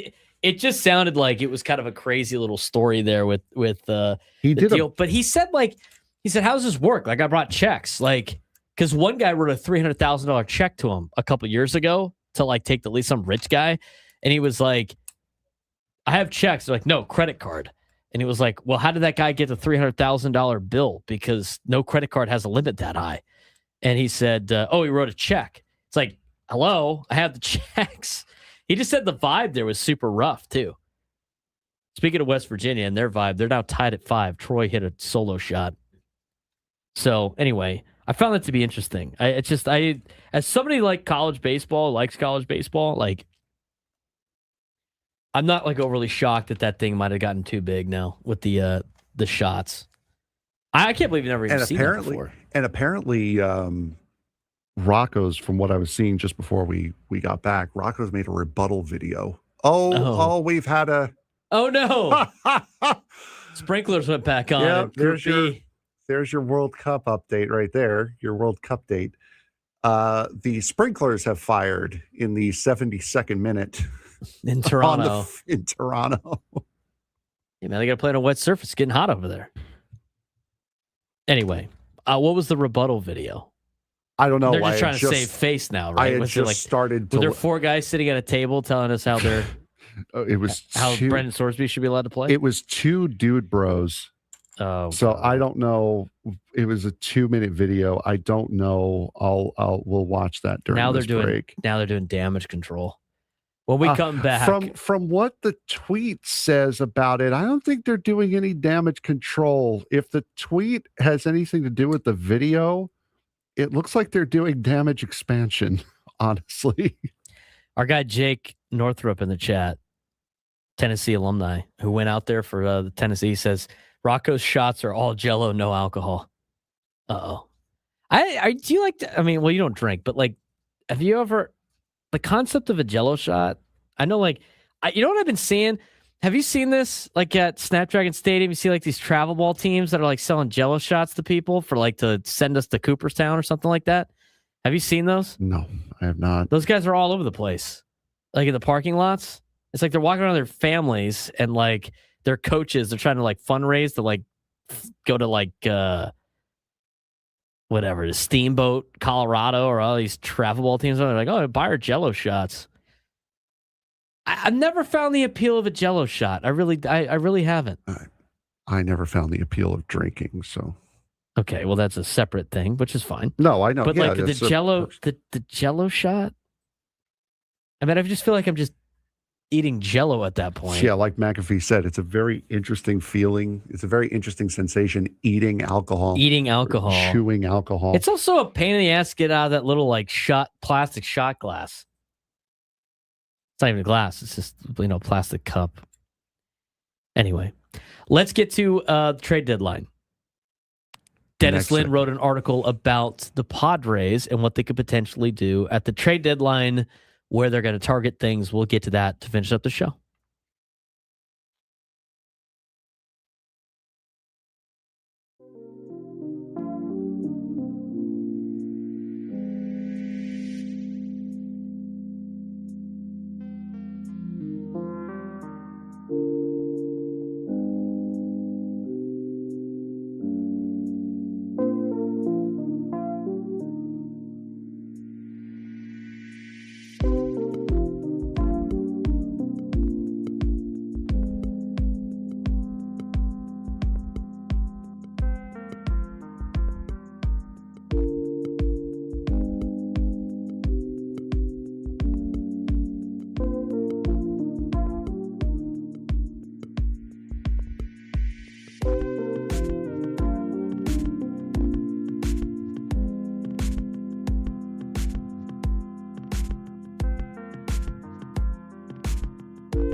141 on a Friday. Final segment of the Braden Surprenant Show. San Diego's Urban Sports Station 97.3. The Fan. The Jell-O shots. I had somebody text me, go like, you use your pinky to eat them, like, or to consume the Jell-O shots. Not a big Jell-O shot guy. They're kind of fun for, like, every once in a while, but how often are you getting Jell-O shots? Do you guys make, people make Jell-O shots? I know you're not the expert on this one. So. No, definitely not. Definitely not. All right, we got Canada has tied it. All tied up at 1 in the 81st minute. Team USA will play at 6 o'clock tonight in Los Angeles for the World Cup. That will be the second of 2 World Cup games today. We also have a tie game in Omaha, 5-5, top of the 8th inning. Troy is threatening to try to take a lead first game of the College World Series. We have Padres baseball coming up at 3:05. Now, a couple of things from Dennis Lin this week. He wrote about the trade deadline for the San Diego Padres, in which they're in a precarious spot because they're mired in an ugly offensive slump with their window potentially closing faster than expected due to declining production from expensive veteran stars. Yet, despite the poor play, they remain competitive in the wild card race and are likely to buy at the deadline under A.J. Preller, though questions loom about the core's future, coaching, and new ownership. Now, we could talk about the offensive disaster that they have had. We could talk about the current standings. We could talk about the star struggles, coaching pressure. But A.J. Preller's approach, historically aggressive at deadlines, even with limited resources, may take on payroll this year. Ethan Salas is likely untouchable, according to this report, but lower prospects could be moved. A.J. Preller prefers to buy, but poor performance may limit the impact. Obviously, you have some uncertainty with the ownership situation. $3.9 billion sale to Jose Feliciano and Kwanzaa Jones. They're still awaiting MLB owners' vote, which is expected this summer. Payroll's about $209 million. Luxury tax near $260 million. Since the post-sale announcement, the Padres are 14-19. No guaranteed core rebounds in 2027. Possible labor issues. Preller is trying to prove he can balance contention and farm rebuilding at the same time. The question that came up a couple of times was, is the Padres championship window already closing? I mean, if you're going to be a team that competes every year, that's what the goal was of Peter Seidler. As long as you're being what does your window being opened mean, Frank?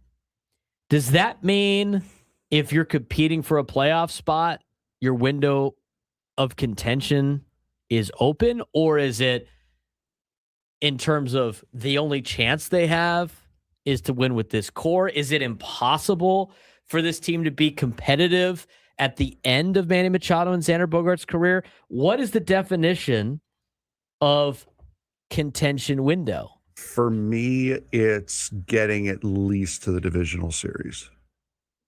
For me personally, at least, I want to at least, if you're in your competitive window, you're at least making it through one round of the playoffs, through the wild card round, and getting to the divisional series. I don't think this window is closing because I look at a lot of teams in Major League Baseball, and I think AJ Cassaville talked about this well yesterday at the roundtable. You could criticize AJ Preller all you want for the moves that he makes, and he's made a lot of good moves. He's made a lot of bad moves. But you know what he does? He actually makes the moves where a lot of teams fail to do so because they don't want to take the chance or think it's a bad move. And to me, I think the way that AJ Preller has made moves and actually pulled the trigger on moves continues to keep this team's window of opportunity open. Agree. Because, like, what's the championship window like for Baltimore today? Let's talk about Baltimore because it's to me it makes a lot of sense. Like, what's their championship window? Is it open right now? Would you consider like Baltimore's window open? I mean, they got a lot of young players, but if they never add to it and they just let these guys die on the vine, does it really matter? What's Baltimore's championship window? And before people start going like, I only care about the Padres. Well, I'm just using this for context, right? What's their championship window look like? They're a team that's young. They're a team that's got a lot of prospects. They're a team that fails to add to their core. Sure, they're in contention right now, right? To an extent, but their record's not very good. And they've been now kind of mediocre the last couple of years. They got a brand new manager this year. To me, I don't think the window for the Padres is starting to close. I think it's open. I don't think it's wide open. But I need to know a definition of window of opportunity, your championship window. Is that strictly just this team is expected to win a World Series going into the season? Or does that mean as long as you're in contention for a championship, your window is open? I think it's the latter. I think it's as long as you're competing in the playoffs, your championship window is open because anything can happen in Major League Baseball's playoffs. I understand that Manny Machado needs to get going. I understand that Fernando needs to hit for a higher OPS. I understand that Jackson Merrill needs to hit a lot better. I mean, there's a lot of problems with this team, but there's no perfect team in Major League Baseball. And with the playoffs set up like they are, you don't need to be a perfect team to make the playoffs. You need to get in the dance, and then you need to get hot. I mean, that's what everybody does in Major League Baseball. That's why it's so hard to repeat as a champion, because baseball has so many different factors involved. I mean, Milwaukee every year continues to let veterans lead. They trade away top players, and maybe they haven't gotten over the hump and they've never won a World Series. But like with the way Milwaukee's played the last 5, 6, 7 years, Frank, would you consider their window closing? It's not like they're adding anybody. No. Sure, maybe they got some young players, but they change their roster all the time. Atlanta's finally back to being really good again. Did their window close and now it's like going back open? I mean, they got guys under long-term deals with injuries, everything like that. I find the window closing is a pessimistic way to say like, oh, it's time to panic and trade everybody off. Until the Padres start playing consistent under 500 baseball in terms of like year in and year out, they're under 500 for like maybe more than 1 year. I think it's hard for me to say that the window is closing for this team just because a couple of their stars struggled out of the gate. Look, I know they're 8 games out of a division lead, but everybody knew going into the season it was going to be hard to win the division. They are in a wild card spot. I don't think that's necessarily something to be super stoked about or satisfactory about. But as long as they're competing, isn't that what it is? I mean, you could say that about a lot of GMs. I think there's a lot of people that just hate AJ Preller because they haven't won a championship yet. He keeps this team entertaining. I'll tell you that. They've gone to the playoffs 3 of the last 4 years. This is the most in Padres history they have been competitive for a stretch of time. They've never done this in their history. In fact, before this ownership group took over, even before like 2020, this was the worst team in all of baseball historically in terms of their overall record. So you can't sit there and be like, he's the problem when he is also the reason why they have won a lot of games. I don't have a problem with AJ. I really don't. I think he makes a lot of big, risky moves. Those aren't always going to pan out. Would you rather have a general manager that makes moves like this or a general manager that sits on his hands and goes like, oh, we'll see, I guess? You judge an organization based on how many times they're making the playoffs and how they do in the playoffs. You can't do it just based on World Series because 29 teams lose every single year. You start looking at all the other GMs in Major League Baseball.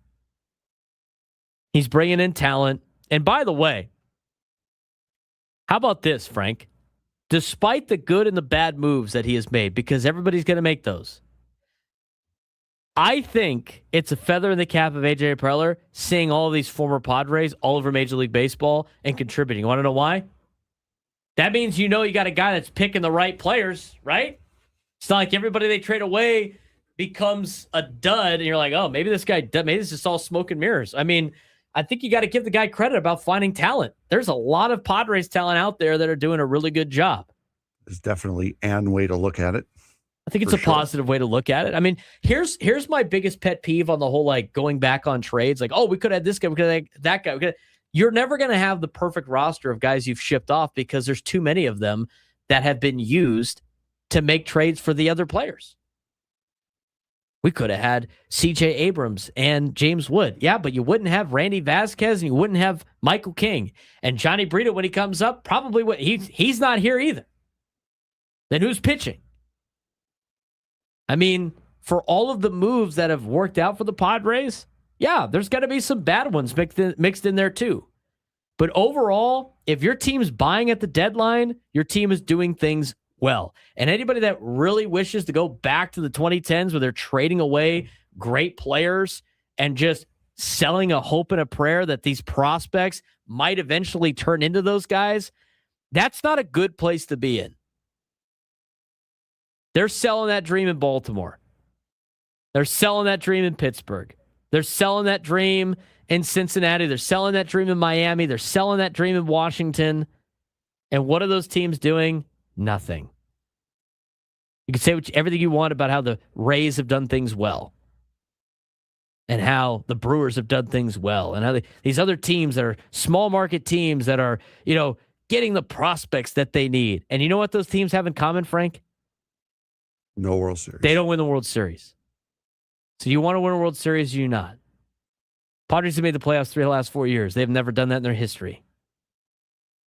I do think there needs to be some context every once in a while.